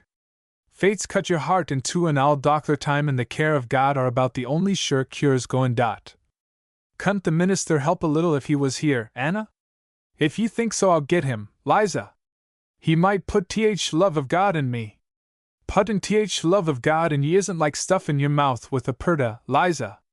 That's so it is, but he might teach our why, Anna. Well, ye'll have him. Mr. Green came and gave Liza what consolation he could. He read the appropriate prayer, repeated the customary words. He did it all in a tender tone and departed. Ye feel fine after that, don't ye, Liza? Aye, but Henry's dead and will no come back. Did ye expect Mr. Green to bring him? No. What did ye expect, Liza? I dunno. Sure ye don't. Ye didn't expect anything and ye got just what ye expected. Ah, woman, God isn't a printed book to be carried around be a man in fine clothes, nor a gold cross to be danglin' at the watch chain o' a priest.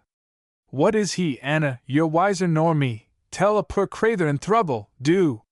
If ye'll lie very quiet, Liza, just cross your hands and listen. If ye do, I'll teach our why. I bless ye, I'll blurt no more, go on.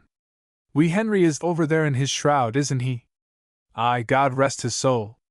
He'll rest Henry's, Liza, but he'll have the divil's own job, why yours if ye don't help him. Och, I thin I'll be at pace. As I was sayin', Henry's body is just as it was yesterday, hands, legs, heart and head, aren't they? Aye, 'cept cold and stiff. What's missin' then? His blessed soul, God love it. That's right. Now when the spirit laves body we say body's dead, but it's just a partnership gone broke, one goes up and one goes down. I've always thought that kissin' a corpse was like kissin' a cage when the bird's dead, there's nothin' in it. Now answer me this, Liza Lecky, is Henry a livin' spirit or a dead body? A livin' spirit, God prosper it. Aye, and God is same kind, but Henry's can be at but one point at once, while God's is everywhere at once. He's so big he can cover the world and so small he can get and be a crack in glass or a keyhole. I've got 4 panes broke, Anna. Well, they're just like 4 doors. Furies can come in that way too. Aye, but Furies can't sew up a broken heart, a kushla. Where's Henry's soul, Anna? Eliza asked, as if the said soul was a navy over whom Anna stood as gaffer. It may be here at your bedhead now, but you're more in need of knowin' where God's spirit is, Liza. Jamie entered with a cup of tea. For a troubled heart, he said, there's nothin' in this world like a raw good cup o' tea. God bless ye kindly, Jamie. I've a sore heart and I'm as DHRY as a whistle. Now, Jamie, put cups down on bed, Anna said, and then get out, like a good boy. I want to crack why Anna, Jamie, Eliza said. Well, you'll go farther and fare worse, she's a buffer at that. Eliza sat up in bed while she drank the tea. When she drained her cup she handed it over to Anna. Toss it, Anna, maybe there's good luck in it for me. No, dear, it's a hoax at best, just now it would be pure blasphemy. You don't need luck, you need at this minute help of God. Och, aye, you're right, just talk to me over him. I was talkin' about his spirit when Jamie came in. Aye. It comes in as many ways as there's need for its comin', and that's quite a ween. God knows. You'll have to be calm, dear, before he'd come to ye in any way. Aye, but I'm at pace now, Anna, amn't I? Well, now, get out here and get down on floor on your bare knees and have a talk wy him. Eliza obeyed implicitly. Anna knelt beside her. I don't know what to say. Say after me. And Anna told of an empty home and a sore heart. When she paused, Eliza groaned. Now tell him to lay his hand on your tired head in token that he's wy ye in your distress. Even to a dull intellect like Eliza's the suggestion was startling. Would he do it, Anna? Well, just ask him and then wait and see. In faltering tones Eliza made her request and waited. As gently as falls an autumn leaf, Anna laid her hand on Eliza's head, held it there for a moment, and removed it. Oh, he's done it, Anna, he's done it, glory be to God, he's done it. Rise up, dear, Anna said, and tell me about it. There was a nice feelin' went down through me, Anna, and Han was just like yours. The Han was mine, but it was God's too.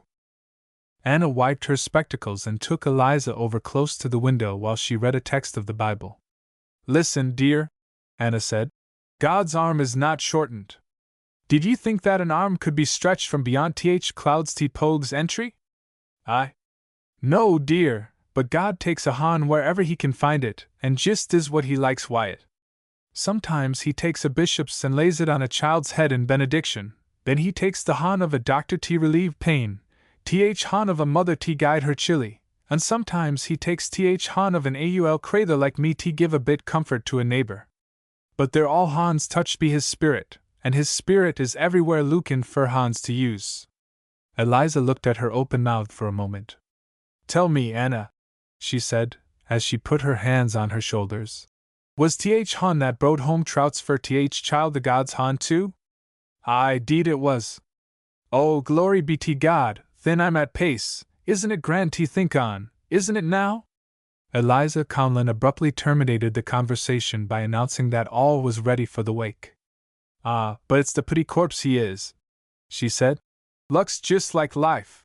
The three women went over to the Lecky home. It was a one-room place. The big bed stood in the corner. The corpse was laid out, with the hands clasped. The moment Eliza entered, she rushed to the bed and fell on her knees beside it. She was quiet, however, and after a moment's pause she raised her head and laying a hand on the folded hands said, Ah, Hans, ovi God, te be so cold and still. Anna stood beside her until she thought she had stayed long enough, then led her gently away. From that moment Anna directed the wake and the funeral from her chimney corner. Here's a basket ovi flowers for Henry, Anna, the child gathered them day, Maggie McKinstry said as she laid them down on the hearthstones beside Anna.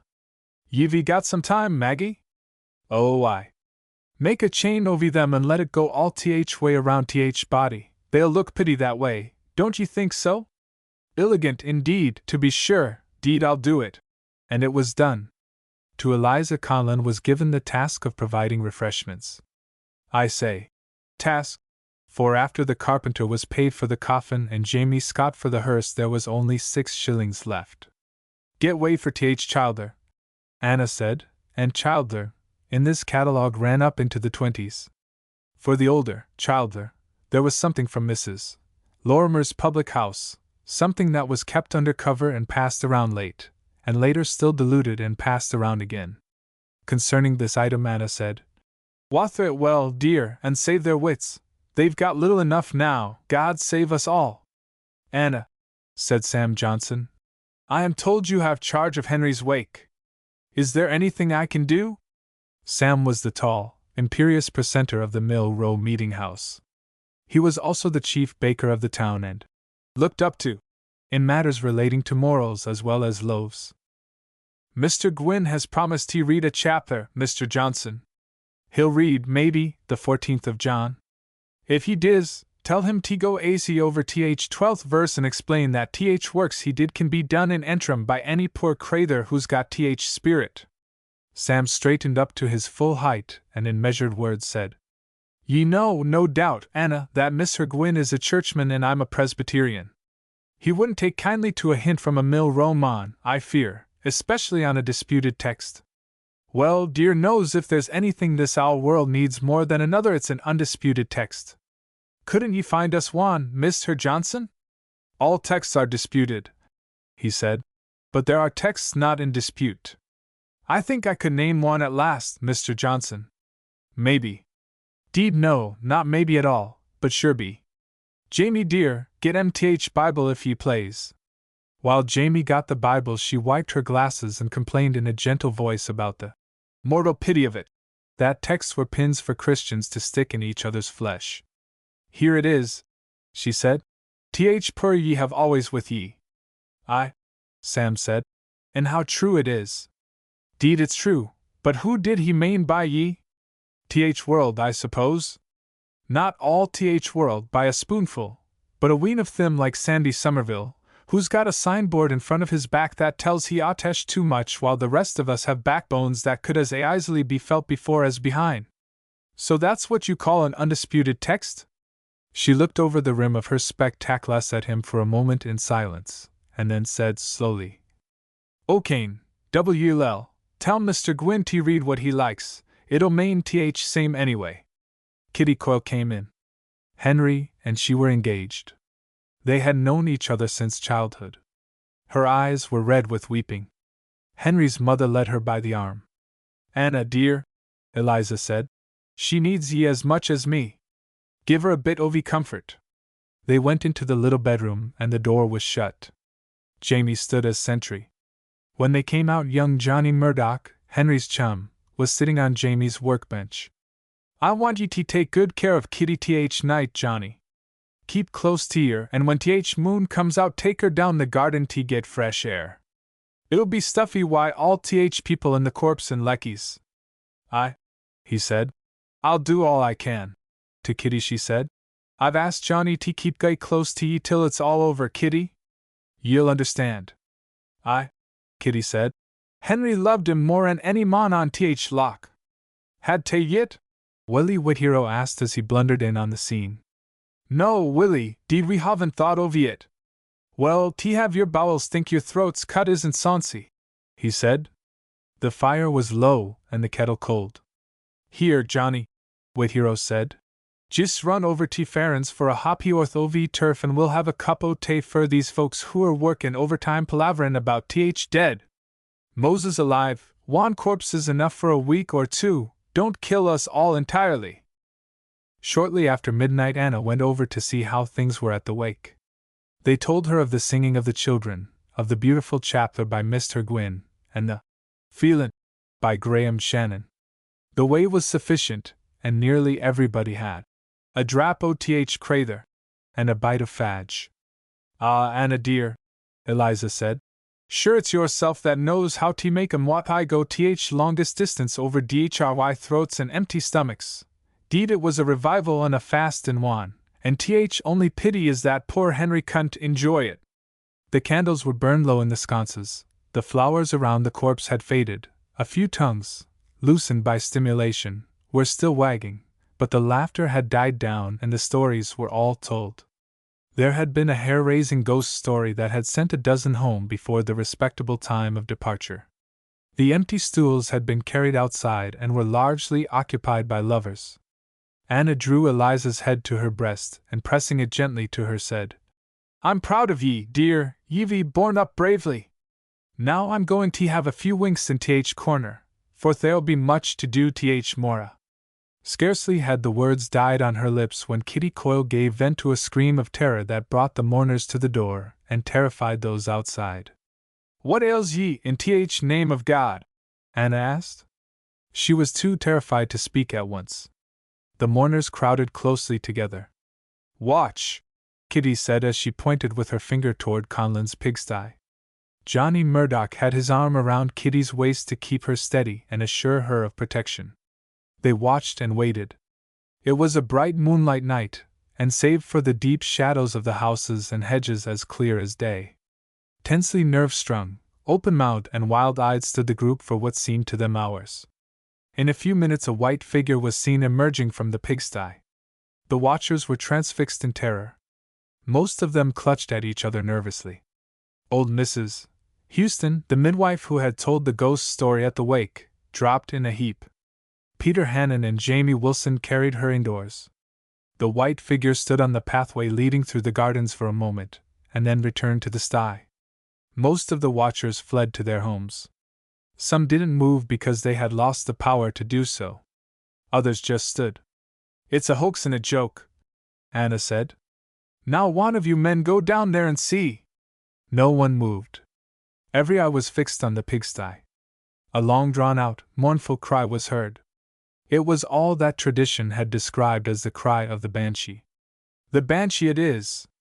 Ah, merciful God, which of us is to be tuck, I wonder?" It was Eliza who spoke, and she continued, directing her talk to Anna. "And it's th long arm ovth almighty it is reaching down to give us a warning, don't you think so now, Anna? If it's one arm of God, I know where th other is, Liza." Addressing the terror-stricken watchers, Anna said, "Stand here, don't budge, one of ye." Along the sides of the houses in the deep shadow Anna walked until she got to the end of the row. Just around the corner stood the sty. In the shadow she stood with her back to the wall and waited. The watchers were breathless, and what they saw a minute later gave them a syncope of the heart that they never forgot. They saw the white figure emerge again, and they saw Anna stealthily approach and enter into what they thought was a struggle with it. They gasped when they saw her a moment later bring the white figure along with her. As she came nearer it looked limp and pliable, for it hung over her arm. "It's that divil, Ben Green," she said as she threw a white sheet at their feet. "Hell roast him on a brand her," said one. "The divil gut him like a heron," said another. 4 of the younger men, having been shamed by their own cowardice, made a raid on the sty, and next day when Ben came to the funeral he looked very much the worse for wear. Ben was a friend of Henry's and a good deal of a practical joker. Anna heard of what happened, and she directed that he be one of the 4 men to lower the coffin into the grave, as a moiety of consolation. Johnny Murdoch made strenuous objections to this. "Why?" Anna asked. "Becase," he said, "sure th divil nearly killed Kitty bth fright. But she was pretty comfortable th rest of th time. Oh, aye. Ye lifted a guy big burden from her heart last night, didn't ye, Johnny?" "Aye, and if you won't let on I'll tell ye, Anna." He came close and whispered into her ear. "Am going to teach our I dongate hard to take th heart as well as th throuble. What does Kitty think? She's switherin' dot." Chapter 6. The Apotheosis of Hughie Thornton. Na was an epistle to Pogue's entry, and my only excuse for dragging Hughie Thornton into this narrative is that he was a commentary on Anna. He was only once in our house, but that was an occasion, and for many years we dated things that happened about that time as about, before or after, the night Hughie stayed in the pigsty. Nah. We lived in the social cellar. Hughie led a precarious existence in the sub-cellar. He was the beggar man of several towns, of which Antrim was the largest. He was a short, thick-set man with a pockmarked face, eyes like a mouse, eyebrows that looked like well-worn scrubbing brushes, and a beard cropped close with scissors or a knife. He wore 2 coats, 2 pairs of trousers and several waistcoats, all at the same time, winter and summer. His old battered hat looked like a crow's nest. His wardrobe was so elaborately patched that practically nothing at all of the originals remained. Even then patches of his old, withered skin could be seen at various angles. The thing that attracted my attention more than anything else about him was his pockets. He had dozens of them, and they were always full of bread crusts, scraps of meat, and cooking utensils, for like a snail he carried his domicile on his back. His boots looked as if a blacksmith had made them, and for wangs, laces, he used strong wire. He was preeminently a citizen of the world. He had not lived in a house in half a century. A haystack in summer and a pigsty in winter sufficed him. He had a deep graphophone voice, and when he spoke the sound was like the creaking of a barn door on rusty hinges. When he came to town he was to us what a circus is to boys of more highly favored communities. There were several interpretations of Hughie. One was that he was a sent back. That is, he had gone to the gates of a less cumbersome life and Peter or the porter at the other gate had sent him back to perform some unfulfilled task. Another was that he was a nobleman of an ancient line who was wandering over the earth in disguise in search of the Grail. A third, and the most popular one, was that he was just a common beggar and an unmitigated liar. The second interpretation was made more plausible by the fact that he rather enjoyed his reputation as a liar, for wise ones said, "He's just lettin' on." On one of his semi-annual visits to Antrim, Hughie got into a barrel of trouble. He was charged, rumor charged him, with having blinked a widow's cow. It was noised abroad that he had been caught in the act of skellying at her. The story gathered in volume as it went from mouth to mouth until it crystallized as a crime in the minds of half a dozen of our toughest citizens, boys who hankered for excitement as a hungry stomach hankers for food. He was finally rounded up in a field adjoining the Mill Row meeting house and pelted with stones. I was of the gallery that watched the fun. I watched until a track of blood streaked down Hughie's pockmarked face. Then I ran home and told Anna. "Ma!" I yelled breathlessly. "They're killing Hughie Thornton!" Jamie threw his work down and accompanied Anna over the little garden patches to the wall that protected the field. Through the gap they went and found poor Hughie in bad shape. He was crying, and he cried like a brass band. His head and face had been cut in several places, and his face and clothes were red. They brought him home. A crowd followed and filled Pogue's entry, a crowd that was about equally divided in sentiment against Hughie and against the toughs. I borrowed a can of water from Mrs. McGrath and another from the Gaynors, and Anna washed old Hughie's wounds in Jamie's tub. It was a great operation. Hughie, of course, refused to divest himself of any clothing, and as she said afterwards, it was like dressing wounds of a haystack. One of my older brothers came home and cleared the entry, and we sat down to our stirabout and buttermilk. An extra cup of good hot strong tea was the finishing touch to the Samaritan act. Jamie had scant sympathy with the beggar man. He had always called him hard names in language not lawful to utter, and even in this critical exigency was not over-tender. Anna saw a human need and tried to supply it. "Did ye blink cow?" Jamie asked as we sat around the candle after supper. "Divil a blink," said Hughie. "What did raise a hue and cry fur?" was the next question. "I was fixin' em galluses over Crawford's hedge, when a gomeril looked over and says he, 'Mora, Hughie!' 'Mora, boy,' says I. 'Looks like snow,' says he. It was in July. 'Hi,' says I, 'we're going to have more weather, sky's in a bad art.' Direction.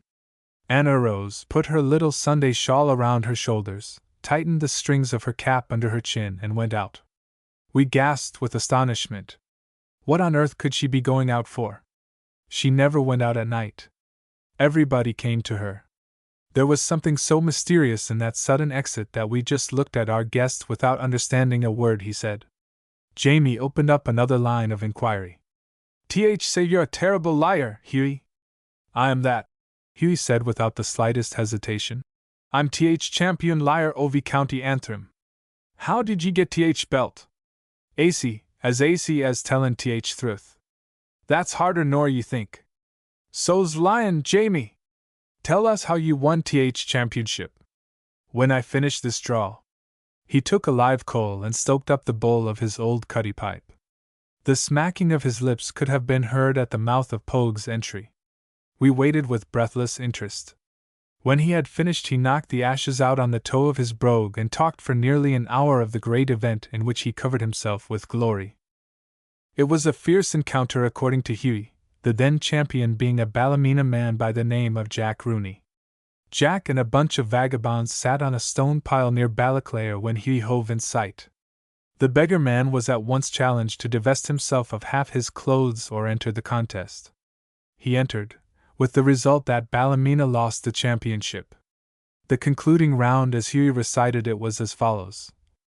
"I druve a nail through moon once," said Jack. "Ye did ye?" said Hughie. "But did ye ever hear ovi the mon that climbed up over clouds wid a hammer in his han and clinched it on other side?" "No," said the champion. "I'm him," said Hughie. "I'm bait," said Jack Rooney. "And begobs if I wore STP the I'd KP outside gate till ye tuck it out agin." Anna returned with a blanket rolled up under her arm. She gave Hughie his choice between sleeping in Jamie's corner among the lasts or occupying the pigsty. He chose the pigsty, but before he retired I begged Anna to ask him about the banshee. Did ye ever really see a banshee, Hughie? Is there anything a champion liar hasn't seen? Jamie interrupted. Aye, Hughie said. Deed there is, he niver seen a man who'd believe I'm even when he was tellin' truth. That's broth for your noggin, Jamie, Anna said. Encouraged by Anna, Hughie came back with a thrust that increased Jamie's sympathy for him. I'm under your roof and beholden to your kindness, but I'd like to ax ye a civil question if I may be so bold. Aye, go on. Did ye blow a farmer's brains out in famine for a pint of milk? It's a lie, Jamie said indignantly. Well, me boy, there must be quite a ween thrainin' for me belt and antrim. There's something in that, Hughie. Aye, something Hughie Thornton didn't put in it. We youngsters were irritated and impatient over what seemed to us useless palaver about minor details. We wanted the story and wanted it at once, for we understood that Hughie went to bed with the crows and we stood in terror lest this huge bundle of pockets with its unearthly voice should vanish into thin air. D'ye know McShane? He asked. Aye, Midland dot. Ax him what Hughie Thornton telled him one night BTH hour ov midnight and af her. Ax him, I say, and he'll swear BTH Holy Virgin and St. Peter to it. Just tell us anyway, Hughie, Anna urged, and the beggar man proceeded. I was BTH out Quaker graveyard be Moilina one night when shadows fell and being more tired than most I slipped in and lay down BTH big wall slape. I crossed themselves 7 times and says I, God rest selves ov all here, and God prosper sal ov Hughie Thornton. I went slape and slept slape ov just till 12 BTH clock. I was shook out ov slape be a screech that wake dead. Och, BTH powers, Jamie, me hair stud like bristles on O'Hara's hog. I lucked, and what eyes lucked upon froze me blood like icicles hingin' from thatch. It was a woman in a white shift, young and beautiful, wid hair strammin' down her back. She sat on wall wid her head in her hands keenin' and moanin', Achone, Achone. I thried to spake but tongue cluv roof ov mouth. I thried to move a hand but it wud budge. Legs and feet wore as stiff and straight as legs ov thin tongs in your chimney. Och, but it's practice I was from top to toe. Dead entirely was I but fur eyes and wit behint them. She Arizona and walked up and down, back and fort, up and down, back and fort, keenin' and cryin' and wringin' her hands. Man alive, didn't she carry on terrible? Pretty soon wid a yell she leapt into the graveyard, then she leapt on wall, then I heard her on road keenin', and everywhere she went wore long bars of light like sunbeams streamin' through holes in a barn. Keenin' become waker and waker till it died down like the cheap ov a willy wagtail far off be the ind ov road. I got up and ran like a red shank to McShane's house. I dunthered at his door till he opened it, then I telled him I'd seen Banshee. That bates Banagher, says he. It bates divil, says I. But who's for above night is what I'd like to know. I'll miss her shen, says he, as sure as guns iron. The narrative stopped abruptly, stopped at McShane's door. Did I'll miss her shen die that night? Anna asked. Ax McShane, was all the answer he gave, and we were sent off to bed. Hughie was escorted to the pigsty with his blanket and candle. What Jamie saw on the way to the pigsty made the perspiration stand in big beads on his furrowed brow. Silhouetted against the sky were several figures.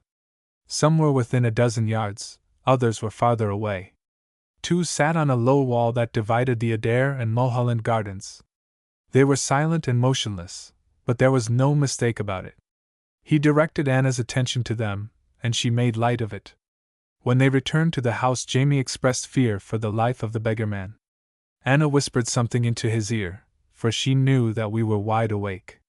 They went into their room conversing in an undertone. The thing was so uncanny to me that it was 3 o'clock next morning before I went to sleep. As early as 6 there was an unusual shuffling and clattering of feet over the cobblestones in Pogue's entry. We knew everybody in the entry by the sound of their footfall. The clatter was by the feet of strangers. I dunched my brother, who lay beside me, with my elbow. Go and see if Hughie's livin' or dead, I said. Ye can't kill him, he said. How d'ye know? I heard a queer story about him last night. Where? In Th Barber's shop. Is he a fairy? No. What is he? Close your thrap and lie still. Somebody opened the door and walked in. I slid into my clothes and climbed down. It was Withero. He shook Anna and Jamie in their bed and asked in a loud voice, "What's all this palaver about, and I'll throllop what niver earned salt tea is purtis."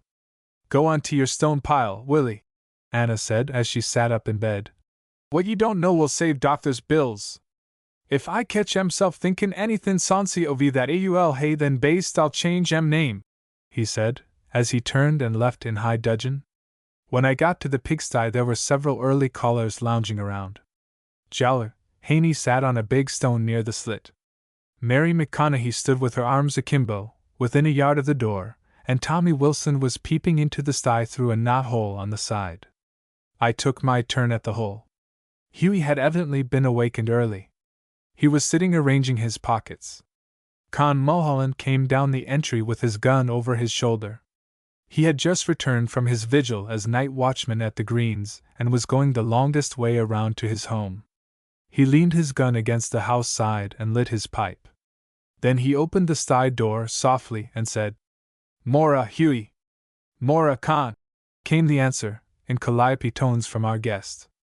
"Have ye a good stock o' tobacco?" Con asked Hughie. "I could start a pipe shop, Con. For BTH first strike o' dawn I found 5 new pipes and 5 half-ounces o' tobacco inside th door o' th sty. Take this bit too. Avik, you don't come often." And he gave him a small package and took his departure. Eliza Conlin brought a cup of tea. Without even looking in, she pushed the little door ajar, laid it just inside, and went away without a word. Mulholland and Haney seemed supremely concerned about the weather. From all they said it was quite evident that each of them had just drapped around to find out what Jamie thought of th prospects for a fine day.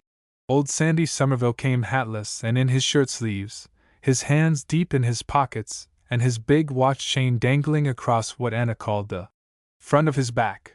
Sandy was some quality, too, and owned 3 houses. "Did any o' ye see my big orange cat?" he asked the callers. Without waiting for an answer, he opened the door of the pigsty and peeped in. By the time Hughie scrambled out, there were a dozen men, women, and boys around the sty. As the beggar man struggled up through his freight to his feet, the eyes of the crowd were scrutinizing him. Sandy shook hands with him and wished him a pleasant journey. Haney hoped he would live long and prosper. As he expressed the hope, he furtively stuffed into one of Hughie's pockets a small package. Anna came out and led Hughie into the house for breakfast. The little crowd moved toward the door. On the doorstep she turned around and said, "Hughie's goin' to have a cup and a slice and go. Ye can all see him in a few minutes. Excuse me if I shut the door, but Jamie's given the thrush its mornin' bath and it might fly out." She gently closed the door, and we were again alone with the guest. "The luck o' God is portion here," he said, looking at Anna. Nothing was more evident. His pockets were taxed to their full capacity, and those who gathered around the table that morning wished that the luck of God would spread a little. "Th Furies must have been TCE," Jamie said, eyeing his pockets. "Aye, gay soncy Furies, too. Did ye see any, Hughie?" Anna asked. "No, but I had a wonderful dream." The announcement was a disappointment to us. We had dreams of our own, and to have right at our fireside the one man in all the world who saw things and get merely a dream from him was, to say the least, discouraging. "I thought I heard th rat tap, ovth leprechaun, th fairy shoemaker." "Is that th leprechaun?" says I. "If it is, I want 3 wishes."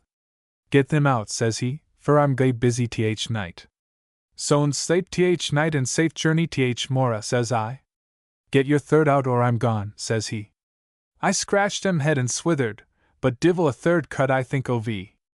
Just as he was goin', "Oh," says I want a pig fur this sty." "You'll get him," says he, and off he went. Here was something, after all, that gave us more excitement than a banshee story. We had a sty. We had hoped for years for a pig. We had been forced often to use some of the sty for fuel, but in good times Jamie had always replaced the boards. This was a real vision, and we were satisfied. Jamie's faith in Hughie soared high at the time, but a few months later it fell to 0. Anna, with a twinkle in her eye, would remind us of Hughie's prophecy.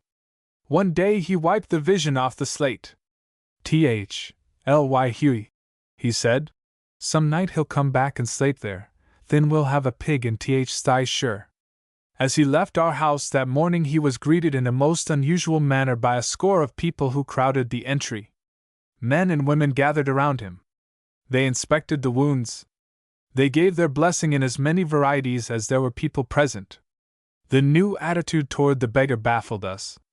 Generally, he was considered a good deal of a nuisance and something of a fraud, but that morning he was looked upon as a saint, as one inspired, as one capable of bestowing benedictions on the young and giving luck to the old. Out of their penury and want they brought gifts of food, tobacco, cloth for patches and needles and thread. He was overwhelmed and overburdened, and as his mission of gathering food for a few weeks was accomplished, he made for the town head when he left the entry. The small crowd grew into a big one, and he was the center of a throng as he made his way north. When he reached the town well, Maggie McKinstry had several small children in waiting, and Hughie was asked to give them a blessing. It was a new atmosphere to him, but he bungled through it. The more unintelligible his jabbering, the more assured were the recipients of his power to bless. One of the boys who stoned him was brought by his father to ask forgiveness. "God save ye kindly," Hughie said to him. "Wounds ye made have been turned into blessin's galore." He came in despised. He went out a saint. It proved to be Hughie's last visit to Antrim. His going out of life was a mystery, and as the years went by tradition accorded him an exit not unlike that of Moses. I was amongst those the current of whose lives were supposed to have been changed by the touch of his hand on that last visit. Anna alone knew the secret of his alleged sainthood. She was the author and publisher of it. That night when she left us with Hughie she gathered together in Liza Collins a few hand-picked people whose minds were as an open book to her. She told them that the beggar man was of an ancient line, wandering the earth in search of the Holy Grail, but that as he wandered he was recording in a secret book the deeds of the poor. She knew exactly how the news would travel and where. One superstition stoned him and another canonized him. "Dear," she said to me many, many years afterwards, "a good thought will travel as fast and as far as a bad one if it gets right start." Chapter 7. In the glow of a peat fire. "'Tis a queer world," Jamie said one night as we sat in the glow of a peat fire. "'Tis." "Aye, deed you're right, Jamie," Anna replied as she gazed into the smokeless flames. He took his short black pipe out of his mouth, spat into the burning sods and added, "I wonder if it's as queer to everybody, Anna?" "Okay," she replied. "It's queer to poor crathers who have neither mate, money nor marbles, nor chalk to make ring." There had been but one job that day, a pair of McGuckin's boots. They had been half-soled and heeled, and my sister had taken them home, with orders what to bring home for supper. The last handful of peat had been put on the fire. The cobbler's bench had been put aside for the night, and we gathered closely around the hearth. The town clock struck 8. "What L's cap and hussy," Jamie said petulantly. "Hugh's at a Fenian meeting more and likely, and it's worth a black eye for wife to handle money when he's gone," Anna suggested. "More likely he's sleepin' off it drunk," he said. "No, Jamie, he laves that to the crathers who give him a livin' dot. You're no judge o' human nature, Anna. A squint out o' tail o' your eye at what McGuckin carries in front of him would tell ye better if he had wits to obsarve." Over the fire hung a pot on the chain, and close to the turf coals sat the kettle singing. Nothing of that far-off life has left a more lasting impression than the singing of the kettle. It sang a dirge that night, but it usually sang of hope. It was ever the harbinger of the thing that was most indispensable in that home of want, a cup of tea. Often it was tea without milk, sometimes without sugar, but always tea. If it came to a choice between tea and bread, we went without bread. Anna did not relish the reflection on her judgment, and remained silent. There was a loud noise at the door. "Jesus!" Jamie exclaimed. It's snowin'.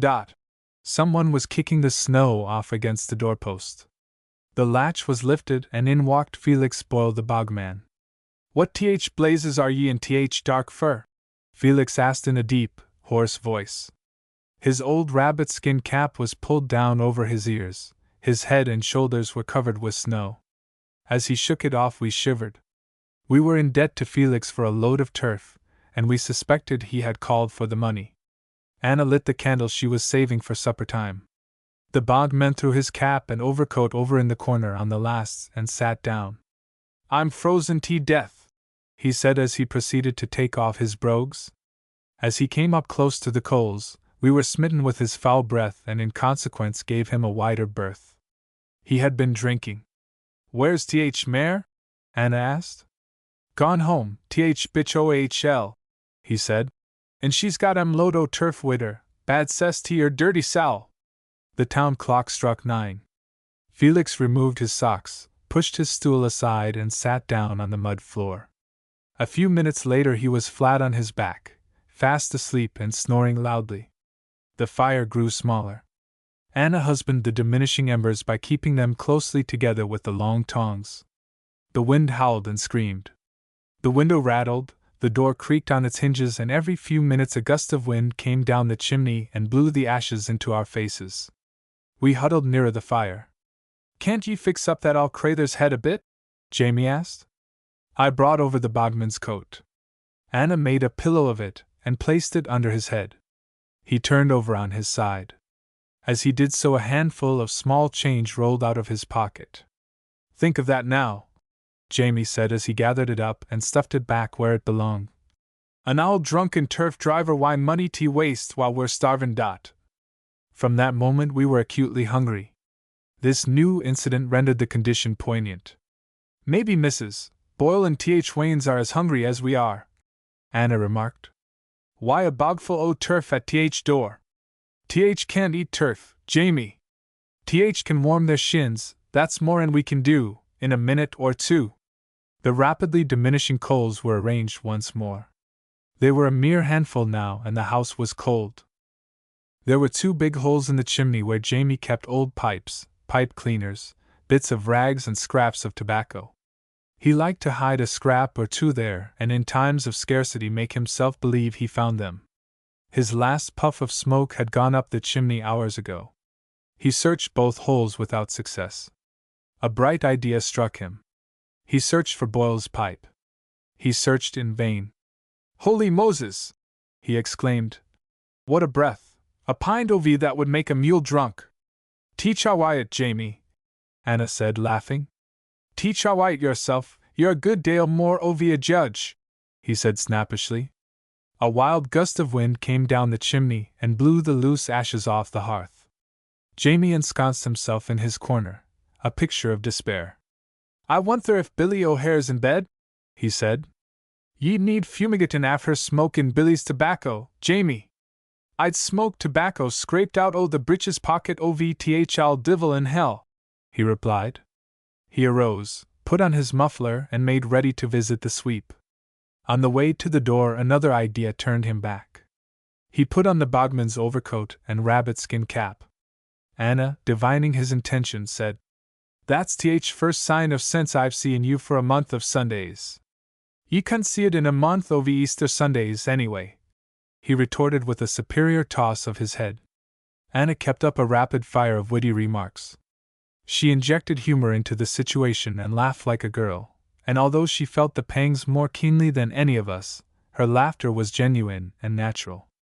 Jamie had his empty pipe in his mouth, and by force of habit he picked up in the tongs a little bit of live coal to light it. We all tittered. THL, he muttered, as he made for the door. Before he reached it, my sister walked in. McGuckin wasn't at home. His wife couldn't pay. We saw the whole story on her face, every pang of it. Her eyes were red and swollen. Before she got out a sentence of the tale of woe, she noticed the old man in Boyle's clothing and burst out laughing. So hearty and boisterous was it that we all again caught the contagion and laughed with her. Sorrow was deep-seated. It had its roots away down at the bottom of things, but laughter was always up near the surface and could be tapped on the slightest provocation. It was a bivalve, a way of escape for the overflow. There were times when sorrow was too deep for tears. But there never was a time when we couldn't laugh. People in our town who expected visitors to knock provided a knocker. The knocker was a distinct line of social demarcation. We lived below the line. The minister and the tract distributor were the only persons who ever knocked at our door. Scarcely had our laughter died away when the door opened and there entered in the sweep of a blizzard's tail Billy O'Hare. The gust of cold winter wind made us shiver again, and we drew up closer to the dying fire, so small now as to be seen with difficulty. "BTH 7 crosses OV Arbo, Jamie," he said. "I'm glad you're awake, me boy. If ye hadn't, I'd have pulled ye out BTH tail over your shirt. I was just within an ace OV goin' over and pullin' ye out BTH heels myself." The chimney sweep stepped forward and, tapping Jamie on the forehead, said, "Two great minds workin' on th same thought should produce wonderful results. Jamie, lend me a chew OV tobacco." "Ye've had larks for supper, Billy, you're jokin'," Jamie said. "Larks be damned," Billy said. "Tongues stickin' th roof OV me mouth." Again we laughed, while the two men stood looking at each other, speechless. "Ye can do switherin' as easy sittin' as standin'," Anna said, and Billy sat down. The Bogman's story was repeated in minutest detail. The sweep scratched his sooty head and looked wise.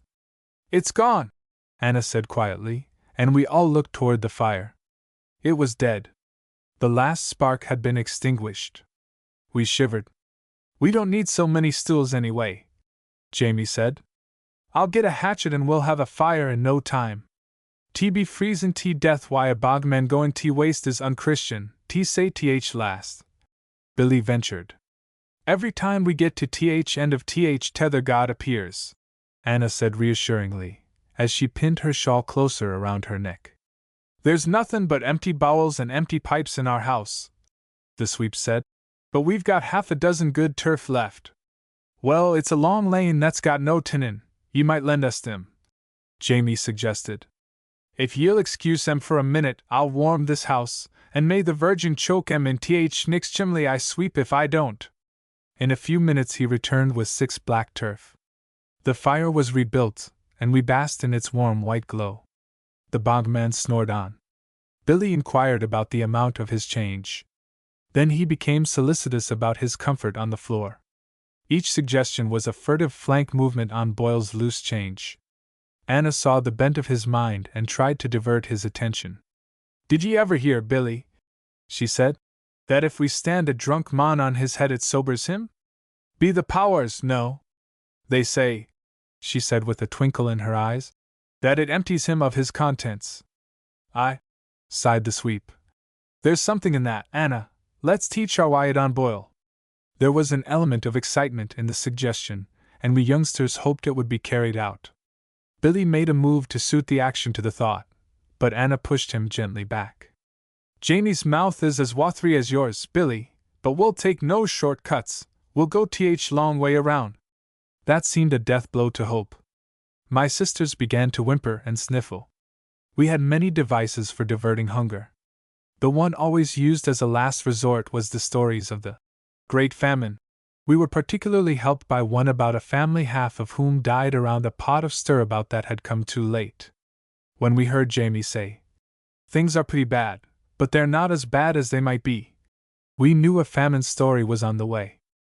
"Hood your horses there a minute," Billy O'Hare broke in. He took the stepladder, and before we knew what he was about he had taken a bunch of dried rosemary from the roof beams and was rubbing it in his hands as a substitute for tobacco. After rubbing it between his hands he filled his pipe and began to puff vigorously. "Would ye look at him?" Jamie exclaimed. "I've lived with mother ov invention since I was size ov a mushroom," he said between the puffs. "And begorra she's betther nor a wife." The odor filled the house. It was like the sweet incense of a censer. The men laughed and joked over the discovery. The sweep indulged himself in some extravagant, self-laudatory statements, one of which became a household word with us. "Jamie," he said as he removed his pipe and looked seriously at my father, Who was that poltroon that discovered tobacco? Anna informed him. What'll become of him when compared with O'Hare, inventor of rosemary delection? I ax ye, Jamie, becase you're an honest mon.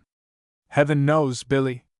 Aye, heaven only knows, for I'll hand down future ancestors the O'Hara brand of rosemary tobacco. Wonderful, wonderful, Jamie said in mock solemnity. I think, Anna said, that ye invented it in our house. We forgot our hunger pangs in the excitement. Jamie filled his pipe and the two men smoked for a few minutes. Then a fly appeared in the precious ointment. My father took his pipe out of his mouth and looked inquisitively at Billy. Head spinnin' round like a peary, he exclaimed. When did ye ate anything?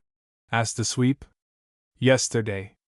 Aye, well, it's make ye haven't in your bowels that's making ye feel quare. What's matter why inventor? Anna asked. Billy had removed his pipe and was staring vacantly into space. I'm seeing things two at a time, be Jesus, he answered. We've got plenty of nothin' but wather, maybe ye'd like a good drink, Billy? Before he could reply, the bogman raised himself to a half-sitting posture and yelled with all the power of his lungs. Whoa! Back, ye dirty baste, back! The wild yell chilled the blood in our veins. He sat up, looked at the black figure of the sweep for a moment, then made a spring at Billy, and before any one could interfere, poor Billy had been felled to the floor with a terrible smash on the jaw. Then he jumped on him.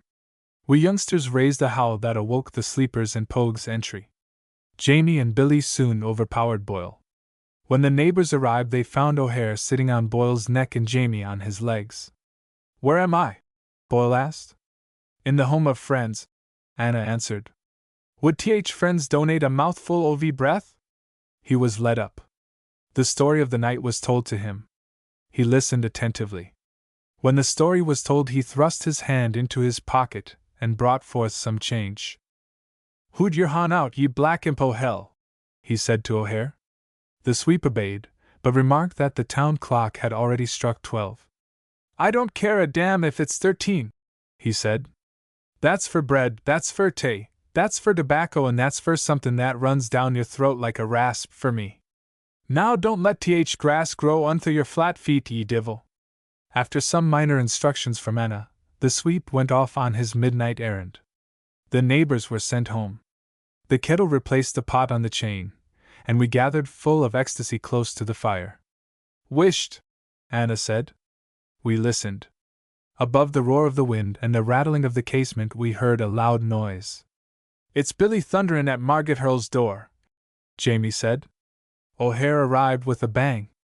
He put his bundles down on the table and vigorously swung his arms like flails around him to thaw himself out. Anna arranged the table and prepared the meal. Billy and Jamie went at the tobacco. Boyle took the whiskey and said, I thank my God and the holy angels that I'm in house ov temperance papal. Then looking at Jamie, he said, Here's to ye, Jamie, and ye, Anna, and scoundrel O'Hare, and here's to 3 that niver bread, priest, pope, and mule. Then at a draught he emptied the bottle and threw it behind the fire, grunting his satisfaction. Wouldn't that make a corpse turn round in his coffin? Billy said. Keep your eye on that loaf, Billy, or he'll be drinking our health in it, Jamie remarked humorously. Boyle stretched himself on the floor and yawned. The little table was brought near the fire, the loaf was cut in slices and divided. It was a scene that brought us to the edge of tears of joy. Anna's face particularly beamed. She talked as she prepared, and her talk was of God's appearance at the end of every tether, and of the silver lining on the edge of every cloud. She had a penchant for mottos, but she never used them in a siege. It was when the siege was broken she poured them in, and they found a welcome. As she spoke of God bringing relief, Boyle got up on his haunches. Anna, he said, if anybody brought me here night it was all divil in hell. Deed you're mistaken, Felix, she answered sweetly.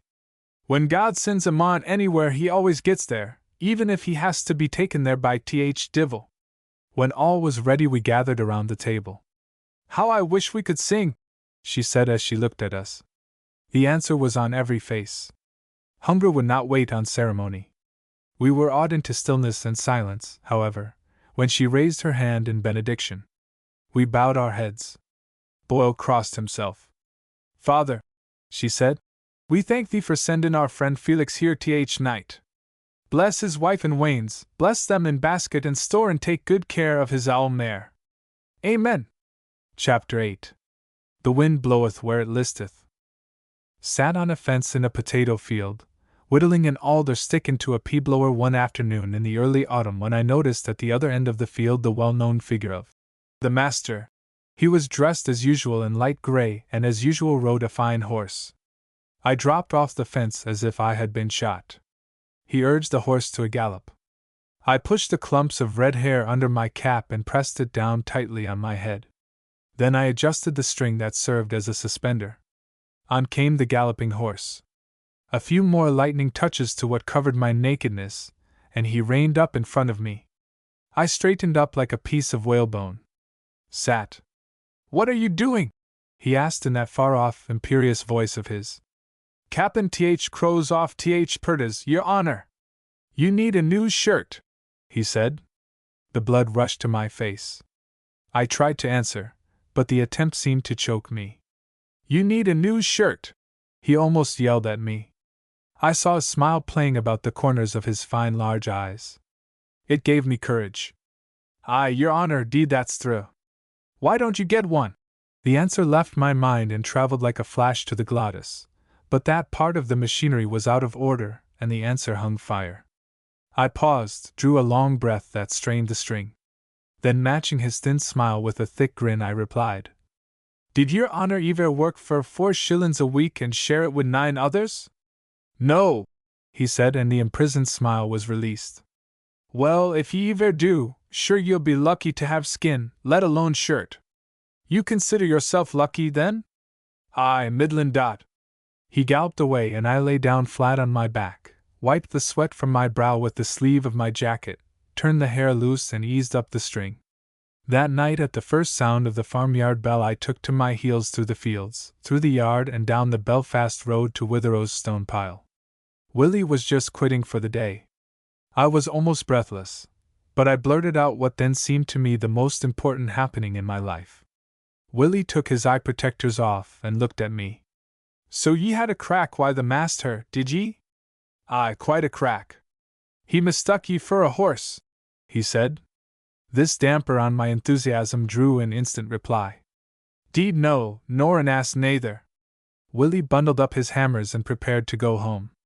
He took out his flint and steel. Over the flint he laid a piece of brown paper, chemically treated, then he struck the flint a sharp blow with the steel. A spark was produced, the spark ignited the paper, it began to burn in a smoldering, blazeless way. He stuffed the paper into the bowl of his pipe, and began the smoke that was to carry him over the journey home. I shouldered some of his hammers, and we trudged along the road toward Antrim.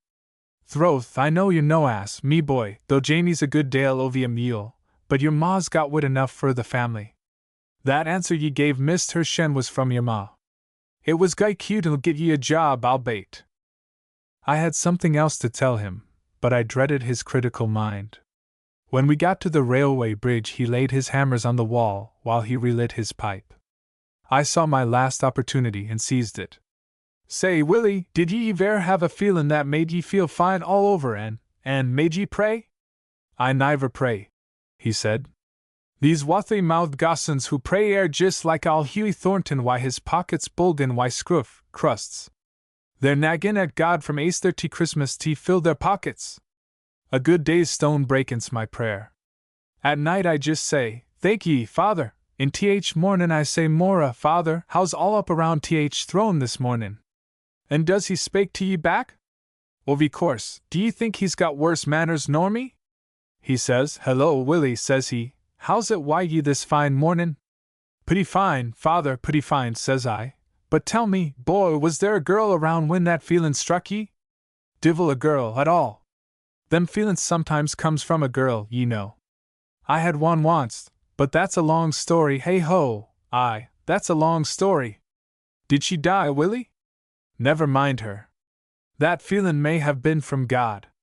Your ma he's a queer notion that wan chilly o' her and will be inclined that way. She's drawn 11 blanks, maybe she's drawn a prize, after all, who knows? Old McCabe, the road mender, overtook us, and for the rest of the journey I was seen but not heard. That night I sat by her side in the chimney corner, and recited the events of the day. It had been full of magic, mystery, and meaning to me. The meaning was a little clearer to me after the recital. "We hero sometimes talks like a ha'penny book why no laves in it," she said. "But most of the time he's nearer the facts than most of us. It isn't all blether, dear." We sat up late, long after the others had gone to sleep. She read softly a chapter of Pilgrim's Progress, the chapter in which he is relieved of his burden.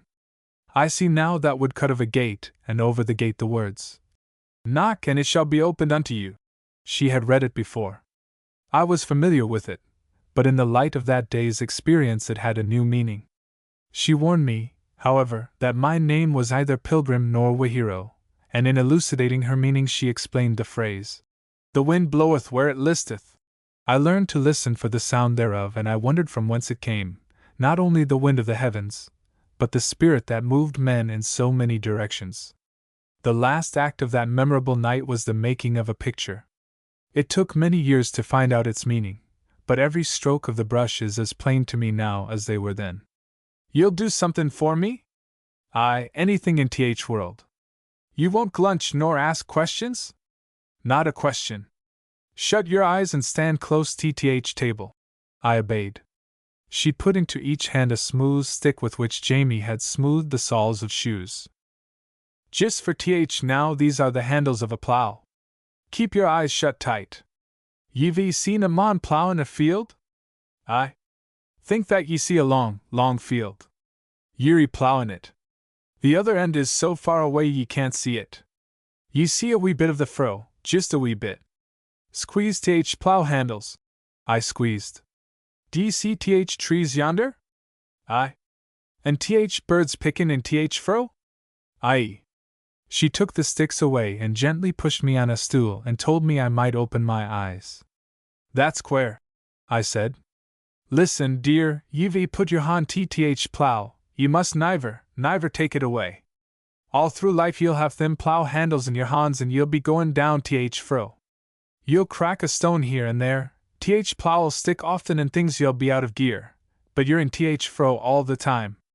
You'll change horses, you'll change clothes, you'll change yourself, but you'll always be in the furrow, plowin'. I'll go a bit of th way, Jamie'll go a bit, your brothers and sisters a bit, but we'll drap out one be one. Ye're God's plowman." As I stood to say good night, she put her hand on my head and muttered something that was not intended for me to hear. Then she kissed me good night, and I climbed to my pallet under the thatch.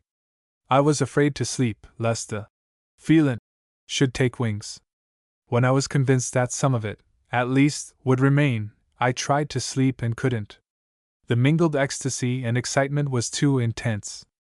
I heard the town clock strike the hours far into the morning. Before she awoke next morning I had exhausted every agency in the house that would coordinate flesh and spirit. When I was ready I tiptoed to her bedside and touched her on the cheek. Instantly she awoke and sat upright.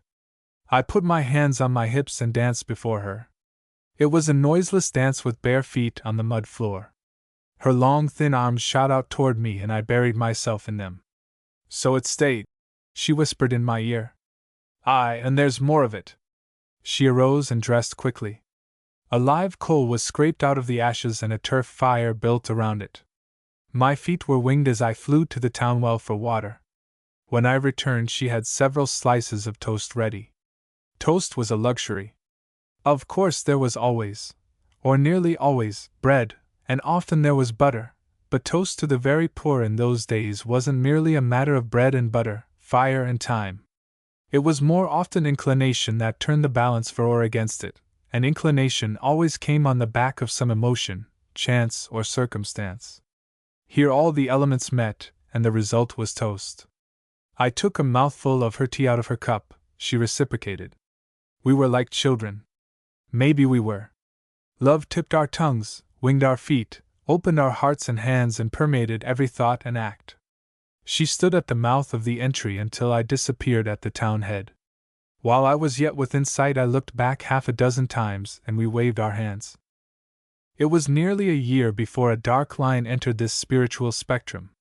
It was inevitable that such a mental condition, ever in search of a larger expression, should gravitate toward the church. It has seemed also that it was just as inevitable that the best thought of which the church has been the custodian should be crystallized into a creed. I was promoted to the big house. There, of course, I was overhauled and put in touch with the fittings and furniture. As a flunky, I had my first dose of boiled linen, and I liked it. I was enabled now to attend church and Sunday school. Indeed, I would have gone there, religion or no religion, for where else could I have sported a white shirt and collar? With my boiled linen and my brain stuffed with text, I gradually drew away from the chimney corner, and never again did I help Willie Wahiro to carry his hammers. Ah, if one could only go back over life and correct the mistakes. Gradually I lost the warm human feeling and substituted for it a theology. I began to look upon my mother as one about whose salvation there was some doubt. I urged her to attend church. Forms and ceremonies became the all-important things, and the life and the spirit were proportionately unimportant. I became mildewed with the blight of respectability. I became the possessor of a hard hat that I might ape the respectables. I walked home every night from Ballacragey with Jamie Wallace, and Jamie was the best-dressed working man in the town. I was treading a well-worn pathway. I was getting on. A good slice of my new religion consisted in excellency of service to my employers, my betters. Preacher, priest, and peasant thought alike on these topics. Anna was pleased to see me in a new garb, but she noticed, and I noticed, that I had grown away from the corner. In the light of my new adjustment I saw duties plainer, but duty may become a hammer by which affection may be beaten to death. I imagined the plow was going nicely in the furrow, for I wasn't conscious of striking any snags or stones, but Anna said, "A plowman who schemes surface of sod strikes no stones, dear, but it's because he isn't plowing deep." I have plowed deep enough since, but too late to go back and compare notes. She was pained, but tried to hide it. If she was on the point of tears, she would tell a funny story.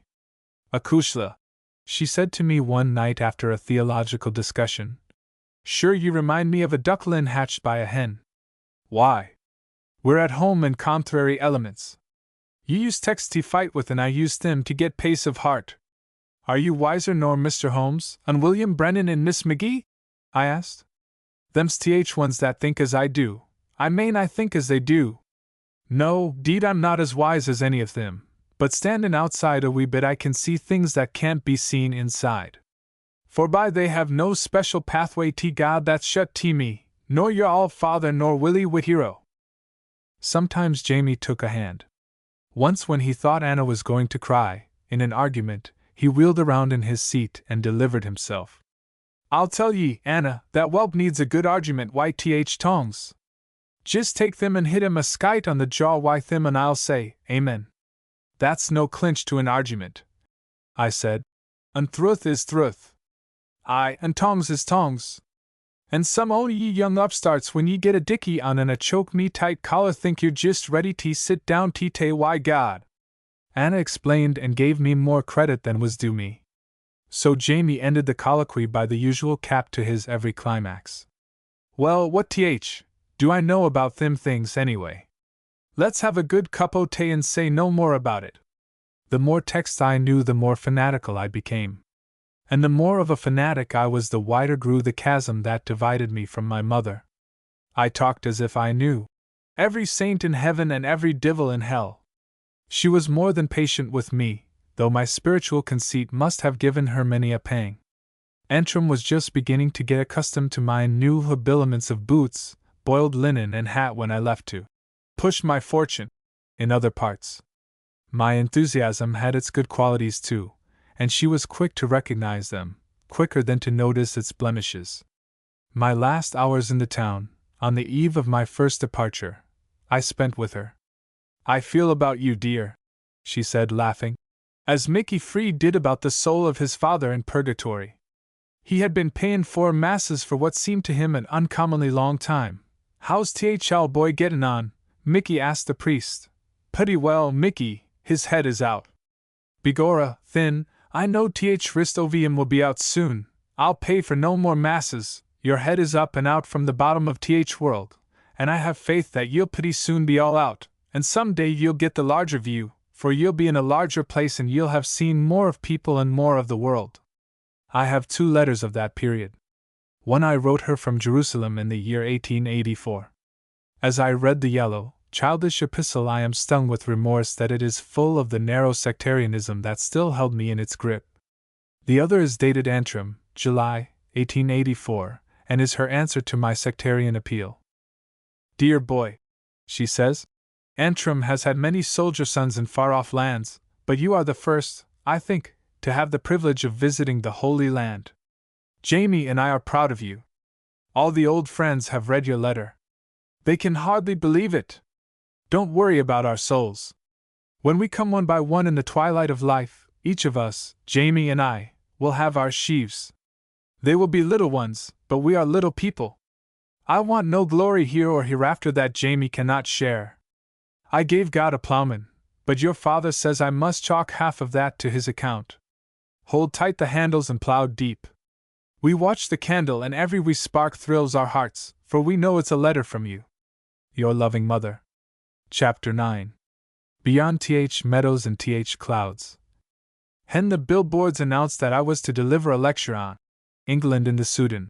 In the only hall in the town, Antrim turned out to satisfy its curiosity.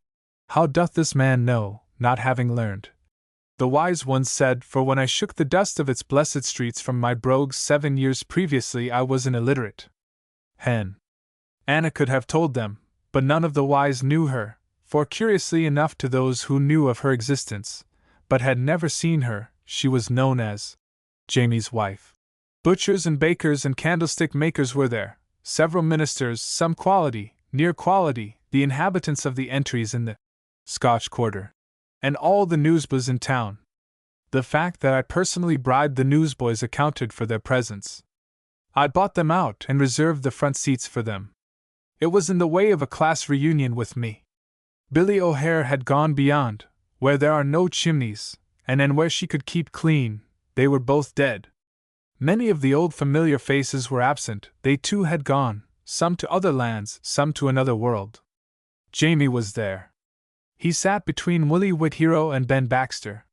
He heard little of what was said and understood less of what he heard. The vicar, Mr. Holmes, presided. There was a vote of thanks, followed by the customary seconding by public men, then, God save the Queen. And I went home to tell Anna about it. Jamie took one arm and Whithero clung to the other. Jamie! Shouted Whithero in a voice that could be heard by the crowd that followed us. Do you mind first time I seen ye, why, Anna? Aye, 'deed I do. You didn't know it was in her, did ye, Jamie? You're a liar, Willie. I knowed from minute I clapped eyes on her that she was finest woman on God's footstool. Ye can have whatever benefit of doubt there is, Jamie, but just same any all thrallop can be a father, but by G, it takes a raw woman to be mother of a raw man. Put that in your pipe and smoke it. He seems to think, said Jamie, appealing to me, that only quality can produce fine childher. You're spakin' ovie clothes, Jamie. I'm spakin' ovie mind, and ye wore behind door when were givin' it out. But begorra, Anna was at head of class, and that's no fairy story, neither, is it, me boy? At the head of Pogue's entry, Bob Doherty, Tommy Wilson, Sam Manderson, Lucinda Gordon, and a dozen others stopped for a part and crack. The kettle was boiling on the chain. The hearth had been swept and a new coat of whitening applied. There was a candle burning in her sconce, and the thin yellow rays lit up the glory on her face, a glory that was encased in a newly tallied white cap. My sister sat on one side of the fireplace, and she on the other, in her corner. I did not wonder. I did not ask why they did not make a supreme effort to attend the lecture. I knew. They were more supremely interested than I was. They had never heard a member of the family or a relative speak in public, and their last chance had passed by.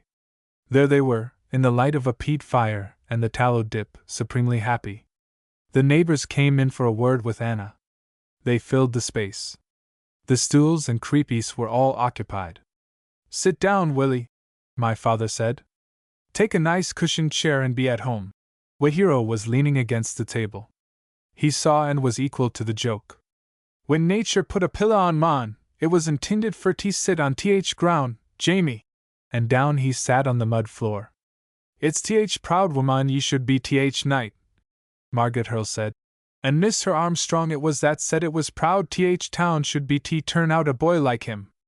Wahiro took his pipe out of his mouth and spat in the ashes, as a preface to a few remarks.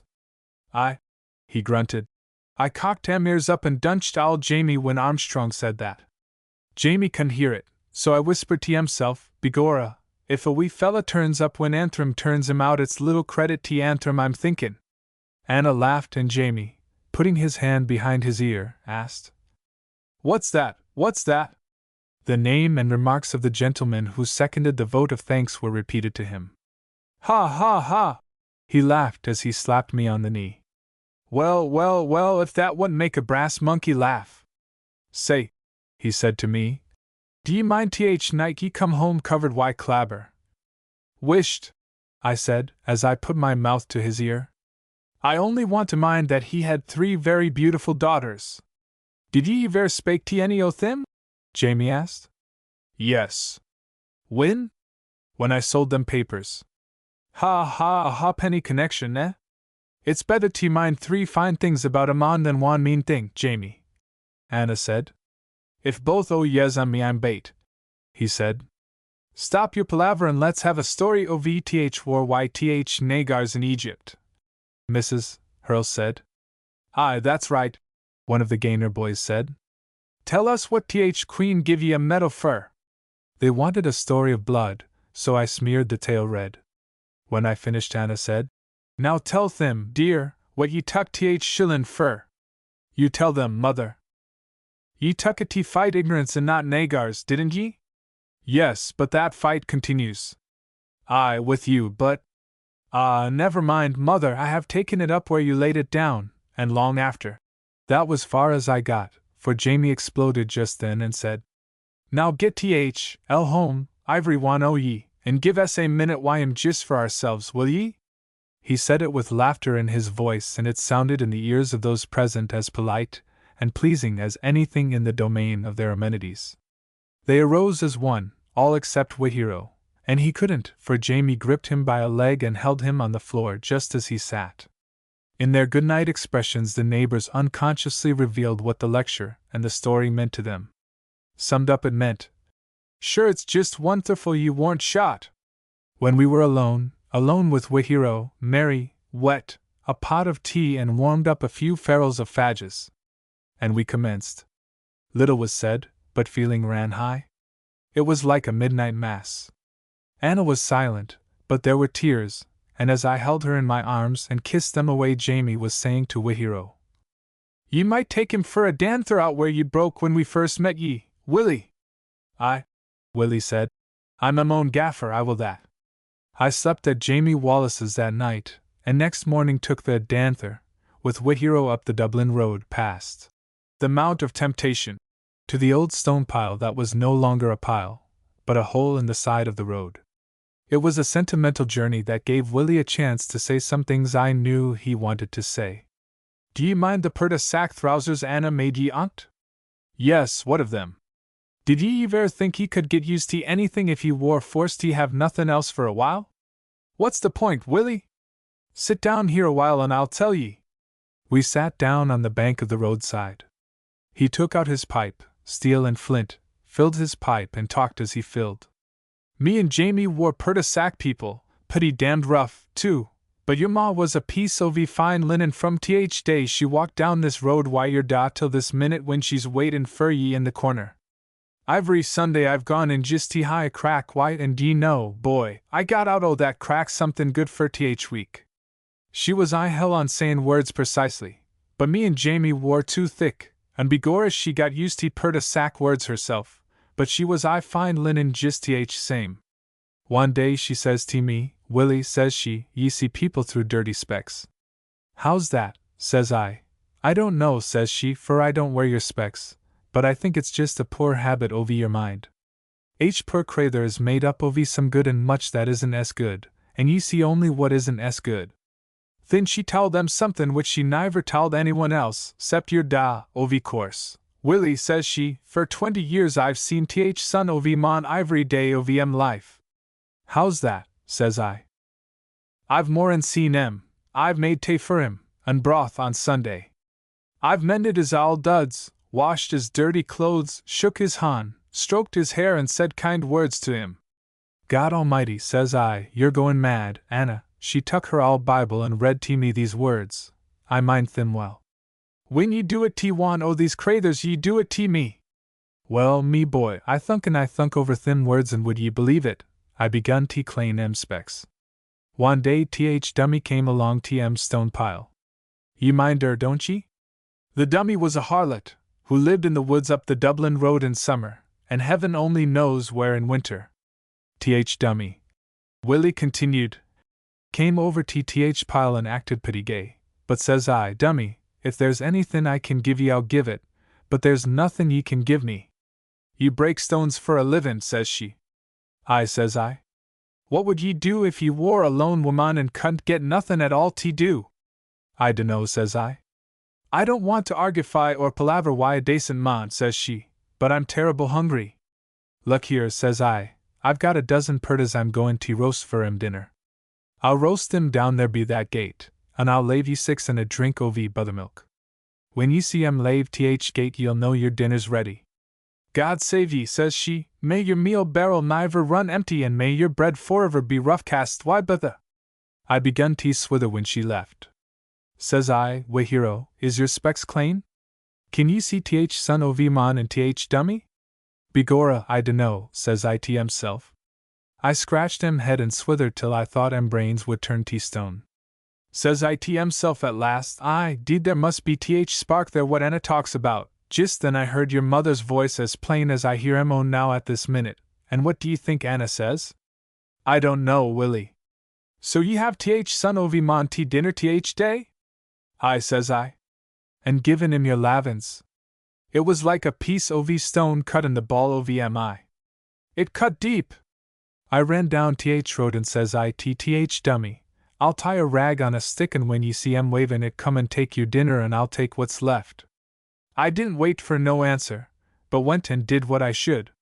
That summer when she was hungry she hung an owl rag on th thorn hedge down be the wee plantain where she camped, and I answered be a rag on a stick that she could share mine and take hers first. One day I told her your mother's story about th son o' mon. It was th only time I ever talked wire. That winter she died in th poorhouse and before she died she sent me this. He pulled out of an inside pocket a piece of paper yellow with age and so scuffed with handling that the scrawl was scarcely legible. Mr. Wihero Stone Breaker Dublin Road Antrim. I seen him in the ward last night, and I'm content to go now. God save you kindly. The dummy. Stone Breaker. Dublin Road. Antrim. The dummy. The dummy. Wihero having unburdened, we dandered down the road, through Massernay and home. I proposed to Anna a little trip to Lockney in a jaunting car. No, dear, it's no use. I want to mind it just as Jamie and I saw it years and years ago. I see it here in th corner just as plain as I saw it then, for by Antrim would never get over th shock of seeing me in a jaunting car. Then I'll tell you of a shorter journey. You have never seen the steeple. It's the most perfect of all the round towers in Ireland and just 1 mile from this corner. Now don't deny me the joy of taking you there. I'll guide you over the Strand and away back of the poorhouse, out at the station, and then it's just 100 yards or so. It took the combined efforts of Jamie, Wihero, Mary and me to persuade her, but she was finally persuaded, and dressed in a borrowed black knitted cap and her wee Sunday shawl, she set out with us.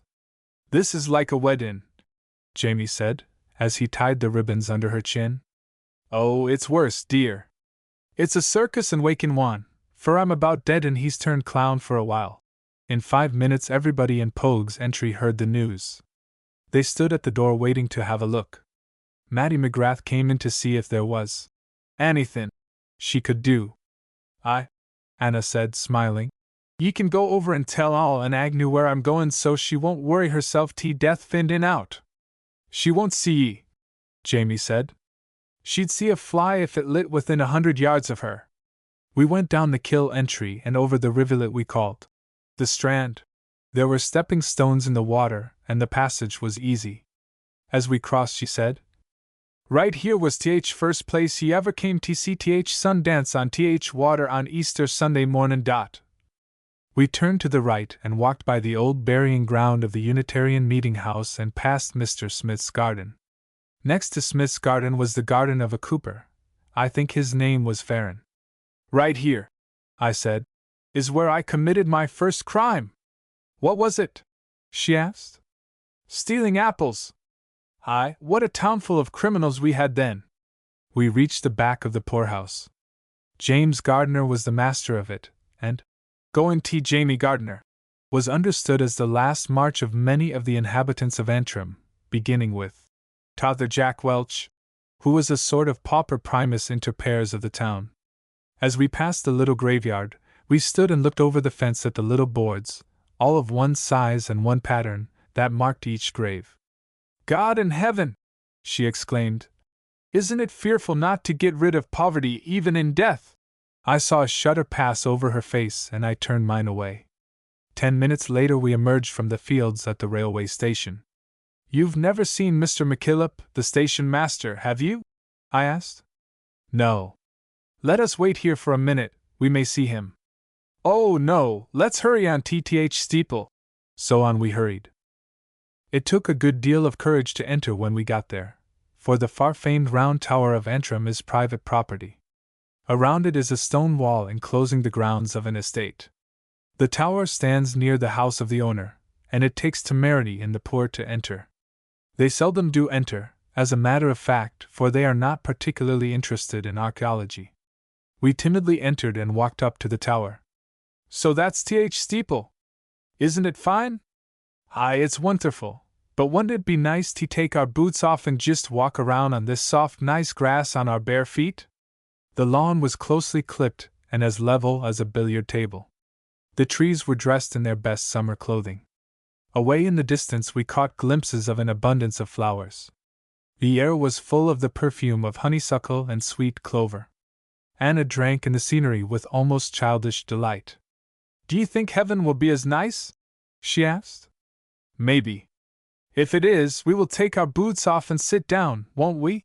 And she laughed like a girl. If there are boots in the next world, I said, there will be cobblers, and you wouldn't want our old man to be a cobbler to all eternity? You're right, she said. Nor after spending 75 years here without being able to take my boots off and walk on a nice lawn like this would I care to spend eternity without that joy. Do we miss what we've never had? Aye, 'deed we do. I miss most what I've never had. What, for instance? Oh, I'll tell you night when we're alone. We walked around the tower and ventured once beneath the branches of a big tree. If we lived here, do you know what I'd like to do? No. Just take our boots off and play hide and go seek. Wouldn't it be fun? I laughed loudly. Wisht, she said. They'll catch us if you make a noise. You seem bent on getting your boots off, I said laughingly. Her reply struck me dumb. Honey, she said, so softly and looking into my eyes, do you realize that I have never stood on a patch of lawn in my life before? Hand in hand we walked toward the gate, taking an occasional, wistful glance back at the glory of the view, and thinking, both of us, of the millions of tired feet that never felt the softness of a smooth green sward. At 8 o'clock that night the door was shut and barred. Jamie tacked several copies of the weekly budget over the window, and we were alone. We talked of old times. We brought back the dead and smiled or sighed over them. Old tales, of the winter nights of long ago, were retold with a new interest. The town clock struck 9. We sat in silence as we used to sit, while another sexton told off the days of the month after the ringing of the curfew. Many's time you've helter-skeltered home at sound of that bell, she said. Yes, because the sound of the bell was always accompanied by a vision of a wet welt hanging over the edge of the tub. Jamie laughed, and became reminiscent. Do you mind what ye said one time when I bade ye YTH stirrup? No, but I used to think a good deal more than I said. Aye, but one time I laid ye across knee and give ye a good strappin', then stud ye up and says I, it hurts me worse than it hurts ye, ye divil. Aye, says you, but it disn't hurt ye in same place. I don't remember, but from time immemorial boys have thought and said the same thing. Do ye mind when I bade ye? Anna asked with a smile. Yes, I remember you solemnly promised Jamie you would punish me, and when he went down to Barney's you took a long straw and lashed me fearfully with it. The town clock struck 10. Mary, who had sat silent all evening, kissed us all good night and went to bed. I was at the point of departure for the new world. Jamie wanted to know what I was going to do. I outlined an ambition, but its outworking was a problem. It was beyond his ken. He could not take in the scope of it. Anna could, for she had it from the day she first felt the movement of life in me. It was unpretentious, nothing the world would call great. Och man, but that would be proud day for Anna if he could do it. When the town clock struck 11, Anna trembled. You're cowled, Anna, he said. I'll put on a few more turf. There's plenty on, dear, I'm not cold in my body. Akushla, am all hides like a buffalo's, or I'd see that you want him to yourself. I'm off to bed. We sat in silence gazing into the peat fire. Memory led me back down the road to yesterday. She was out in the future and wandering in an unknown continent with only hope to guide her. Yet we must get together, and that quickly. Minutes are like fine gold now, she said, and my tongue seems glued, but I just must spake. We have plenty of time, mother. Plenty, she exclaimed. Every clang of town clock is a knife cut in chords, one after another, that bind me to ye. I want to know about your hope, your outlook, your religion, I said. Biggest hope I've ever had was to bear a chili that would love everybody as your father loved me. A sort of John 3:16 in miniature. Aye. The aim is high enough to begin with. Not too high. And your religion? All in all, it's being kind and love and kindness. That takes in God and man and Pogue's entry in world. The town clock struck 12. Each clang, a knife cutting a chord, and each heavier and sharper than the last. Each one vibrating, tingling, jarring along every nerve, sinew, and muscle. A feeling of numbness crept over me.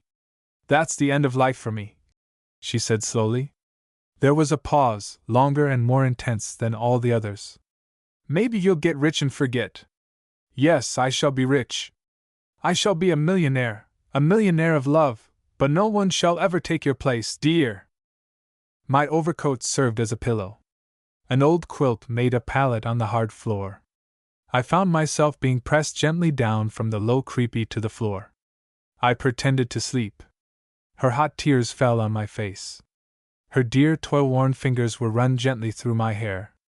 She was on her knees by my side. The tender mysticism of her youth came back and expressed itself in prayer. It was interspersed with tears and Ave Maria! When the first streak of dawn penetrated the old window we had our last cup of tea together, and later, when I held her in a long, lingering embrace, there were no tears, we had shed them all in the silence of the last vigil. When I was ready to go, she stood with her arm on the old yellow mantelshelf. She was rigid and pale as death, but around her eyes and her mouth there played a smile. There was a look ineffable of maternal love. We shall meet again, mother, I said. Aye, dearie, I know rightly we'll meet, but Akani, it'll be out there beyond meadows and clouds. Chapter 10. The Empty Corner. Henna walked into Pogue's entry about 15 years later. It seemed like walking into another world. I was a foreigner. Hen. How queer ye spake, Jamie said, and Mary added demurely. Is it quality ye are that ye spake like it? No, faith, not at all, I said. But it's the quality of America that makes me. Think of that now, she exclaimed. The neighbors came, new neighbors, a new generation, to most of whom I was a tradition. Other boys and girls had left Antrim for America, scores of them in the course of the years. There was a popular supposition that we all knew each other. Ye see Th Wilson boys ivory day, I'll bait. Mrs. Haney said. No, I have never seen any of them. Saints alive, how's that?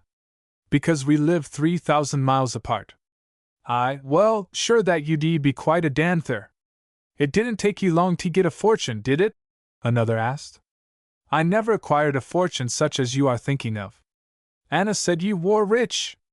Anna was right, I am rich, but I was the richest boy in Antrim when I lived here. They looked dumbfounded. How's that? Mrs. Connor queried. Because Anna was my mother.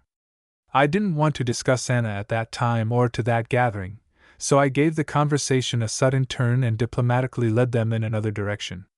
I explained how much easier it was for a policeman than a minister to make a fortune, and most Irishmen in America had a special bias toward law.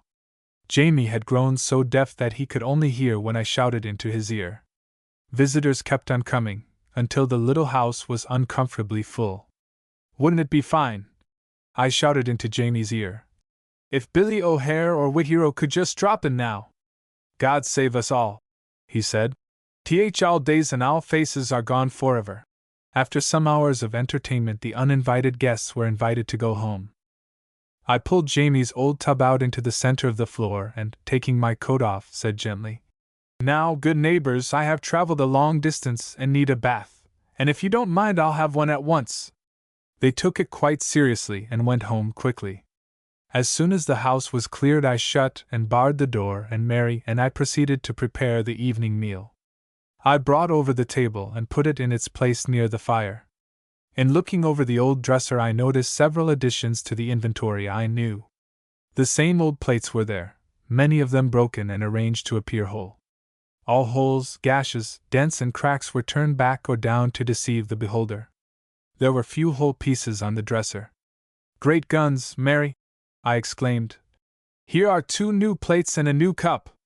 Well, and you never said a word in any of your letters about them. You needn't get huffed if we don't tell ye all the startlin' things, Mary said. Ah, I exclaimed. There's her cup. I took the precious thing from the shelf. The handle was gone, there was a gash at the lip and a few new cracks circling around the one I was familiar with 20 years previously. What visions of the past came to me in front of that old dresser! How often in the long ago she had pushed that old cup gently toward me along the edge of the table, gently, to escape notice and avoid jealousy. Always at the bottom of it a teaspoonful of her tea, and beneath the tea a bird's eyeful of sugar.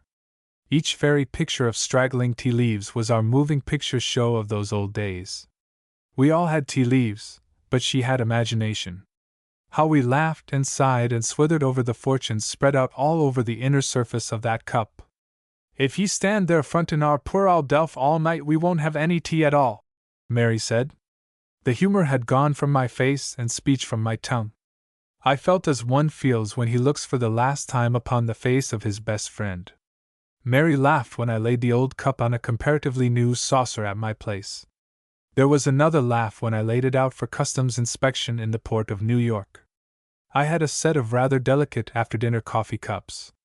One bore the arms of Coventry in colors, another had the seal of St. John's College, Oxford, one was from Edinburgh and another from Paris. They looked aristocratic. I laid them out in a row, and at the end of the rows sat the proletarian, forlorn and battered, Anna's old teacup. What did you pay for this? Asked the inspector as he touched it contemptuously with his official toe. Never mind what I paid for it, I replied. It's valued at $1 million. The officer laughed, and I think the other cups laughed also, but they were not contemptuous. They were simply jealous. Leisurely I went over the dresser, noting the new chips and cracks, handling them, maybe fondling some of them and putting them as I found them. I'll just take a cup o' tea, Jamie said. I'm not feelin' fine. I had less appetite than he had, and Mary had less than either of us. So we sipped our tea for a while in silence. She didn't stay long after you left, Jamie said without looking up. Turning to Mary he continued, How long was it anyway, Mary? Just a wee while. I know it wasn't long. Did she suffer much? I asked. She didn't suffer any at all, he said. She just withered like th laves on th3s. She just hankered to go, Mary added. One night when Mary was asleep, Jamie continued, she read over again your letter, th1 where you wore Spock and so much about fishing. I said. I had just been appointed missionary to a place called the Bowery, in New York, and I wrote her that I was no longer her plowman, but her fisher of men. Och man, if ye could have heard her laugh over th different kinds of fishes ye wore catchin'. For a day for weeks she read it and laughed and cried over it. That night she says to me, Jamie, says she, I don't care as much for fishers of men as I do for th plowmen. Why, says I. Because, says she, a good voice and nice clothes will catch men, and women too, but it takes brains to plow up th superstitions of th ignorant. There's something in that, says I. Tell him when he comes, says she, that I'd put th handles over a plow in his hands and he's to let go of them only in death. I'll tell him, says I, but it's yourself that'll be here when he comes, says I. She smiled like and says she, what you don't know, Jamie, would make a pretty big library. Says I haven't any doubt over that, Anna. There was a loud knock at the door. Let them Dunther, Mary said. He put his hand behind his ear and asked eagerly, what is tea? Somebody's Dunther and dot. Let them go th, he said angrily. Th took him from Anna last time, th won't take him from me and you, Mary. Another and louder knock. It's Mistress Healy, came a voice. Again his hand was behind his ear. The name was repeated to him. Mistress Healy, is it? Well, I don't care and if it was Mistress To why? For a quarter of a century my sister has occupied my mother's chimney corner, but it was vacant that night. She sat on my father's side of the fire. He and I sat opposite each other at the table, I on the same spot, on the same stool where I used to sit when her cup toward the close of the meal came traveling along the edge of the table, and where her hand with a crust in it would sometimes blindly grope for mine. But she was not there. In all my life I have never seen a space so empty. My father was a peasant, with all the mental and physical characteristics of his class. My sister is a peasant woman who has been cursed with the same grinding poverty that cursed my mother's life. About my mother there was a subtlety of intellect and a spiritual quality that even in my ignorance was fascinating to me. I returned equipped to appreciate it, and she was gone. Gone, and a wide gulf lay between those left behind, a gulf bridged by the relation we have to the absent one more than by the relation we bore to each other. We felt as keenly as others the kinship of the flesh, but there are kinships transcendently higher, nobler and of a purer nature than the nexus of the flesh. There were things to say that had to be left unsaid. They had not traveled that way. The language of my experience would have been a foreign tongue to them. She would have understood. One night bth fire here, Jamie said, taking the pipe out of his mouth. She says to me, Jamie, says she, I'm clane done, just clane done, and I won't be long here. Och, don't spake s down mouth, Anna, says I, sure you'll feel fine in th mornin' dot. Don't palaver, says she, and she looked terrible serious. My God, Anna, says I, you wouldn't be lavin' me alone, says I can't thole it. You're more strong, says she, and you'll live till he comes back, then we'll be together. He stopped there. He could go no farther for several minutes. I hate him on that gals, but... Go on, I said. Have a good one and Mary and I will wash the cups and saucers. Do you know what he wants to help me for? Mary asked, with her mouth close to his ear. No. He wants to deach our with him so he can kiss her cup when he wipes it. Kiss her cup, ye mind, and right content with that. I don't blame him, said he. I'd kiss th very ground she walked on. As we proceeded to wash the cups, Mary asked, Does th ministers in America wash dishes? Some of them. What kind? My kind. What do th others do? The big ones lay cornerstones and the little ones lay foundations. Saints alive, she said. And what do th hens do? They clock hatch. Pavin' stones? I didn't say pavin' stones. Oh, she laughed loudly. Look here, Jamie said. I want to laugh too. Now what th is yer gigglin' at? I explained. He smiled and said, Jesus, boy, that reminds me of Anna. She could say more funny things than anyone I ever knowed. And that reminds me, I said, that the word you have just misused she always pronounced with a caress. I know rightly, but ye know I mean no harm, don't ye? I know, but you remember when she used that word every letter and it was dressed in its best Sunday clothes, wasn't it? Och, and I'd travel 20 miles just to hear any one say it like Anna. Well, I have traveled tens of thousands of miles and I have heard the greatest preachers of the age, but I never heard any one pronounce it so beautifully. But as I was sayin', boy, I haven't had a raw good laugh since she died, have I, Mary? I haven't neither, Mary said. Aye, but ye've had double trouble, dear. We never let trouble rob us of laughter when I was here. Because when ye were here she was here too.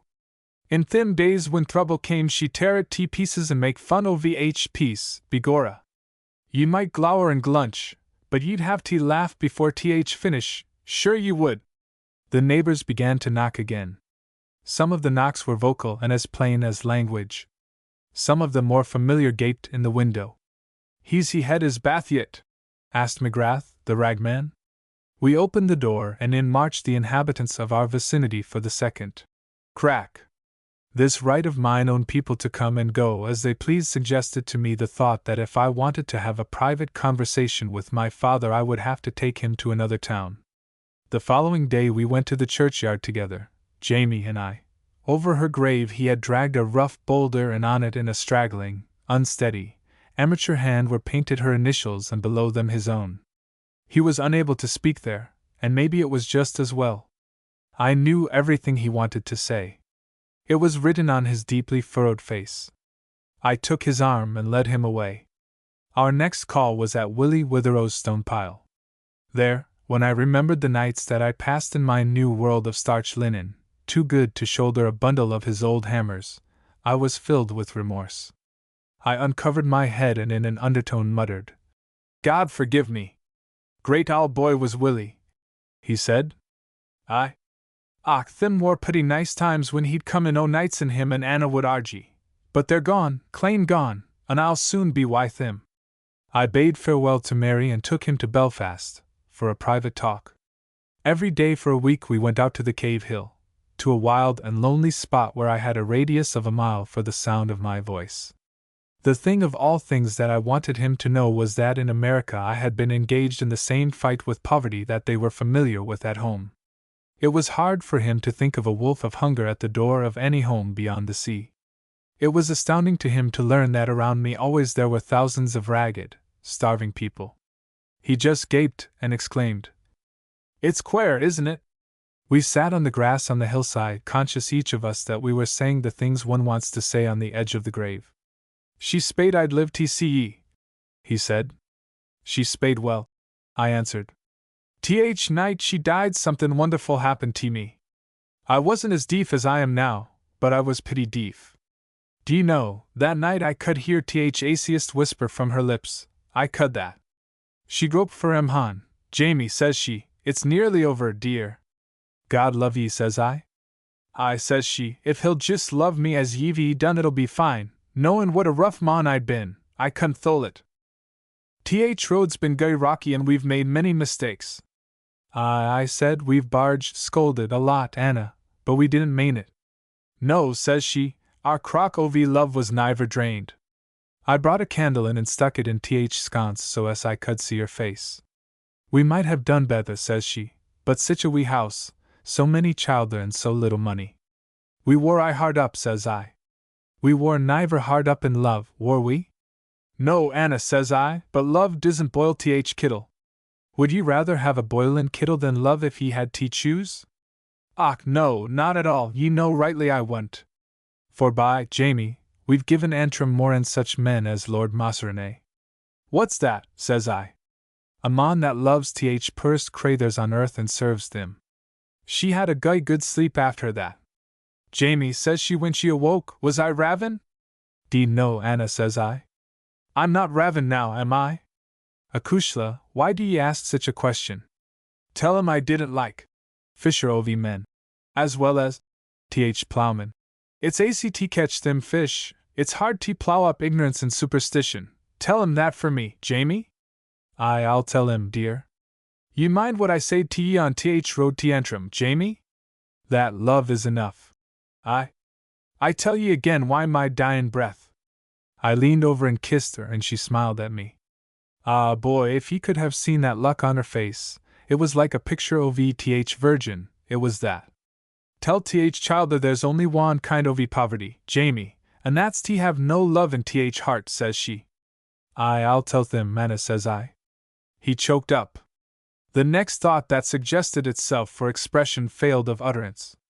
The deep furrows on his face grew deeper. His lips trembled. When he could speak, he said, My God, boy, we had to beg a coffin to bury her in. If I had died at the same time, I said, they would have had to do the same for me. How queer, he said. I persuaded him to accompany me to one of the largest churches in Belfast. I was to preach there. That was more than he expected, and the joy of it was overpowering. I do not remember the text, nor could I give at this distance of time an outline of the discourse. It was one of those occasions when a man stands on the borderland of another world. I felt distinctly the spiritual guidance of an unseen hand. I took her theme and spoke more for her approval than for the approval of the crowd. He could not hear, but he listened with his eyes. On the street, after the service, he became oblivious of time and place and people. He threw his long lean arms around my neck and kissed me before a crowd. He hoped Anna was around listening. I told him she was, and he said he would like to be happed up beside her, as he had nothing further to hope for in life. In fear and trembling he crossed the channel with me. In fear lest he should die in Scotland and they would not bury him in Antrim churchyard beside Anna. We visited my brothers and sisters for several days. Every day we took long walks along the country roads. These walks were full of questionings. Big vital questions of life and death and immorality. They were quaintly put.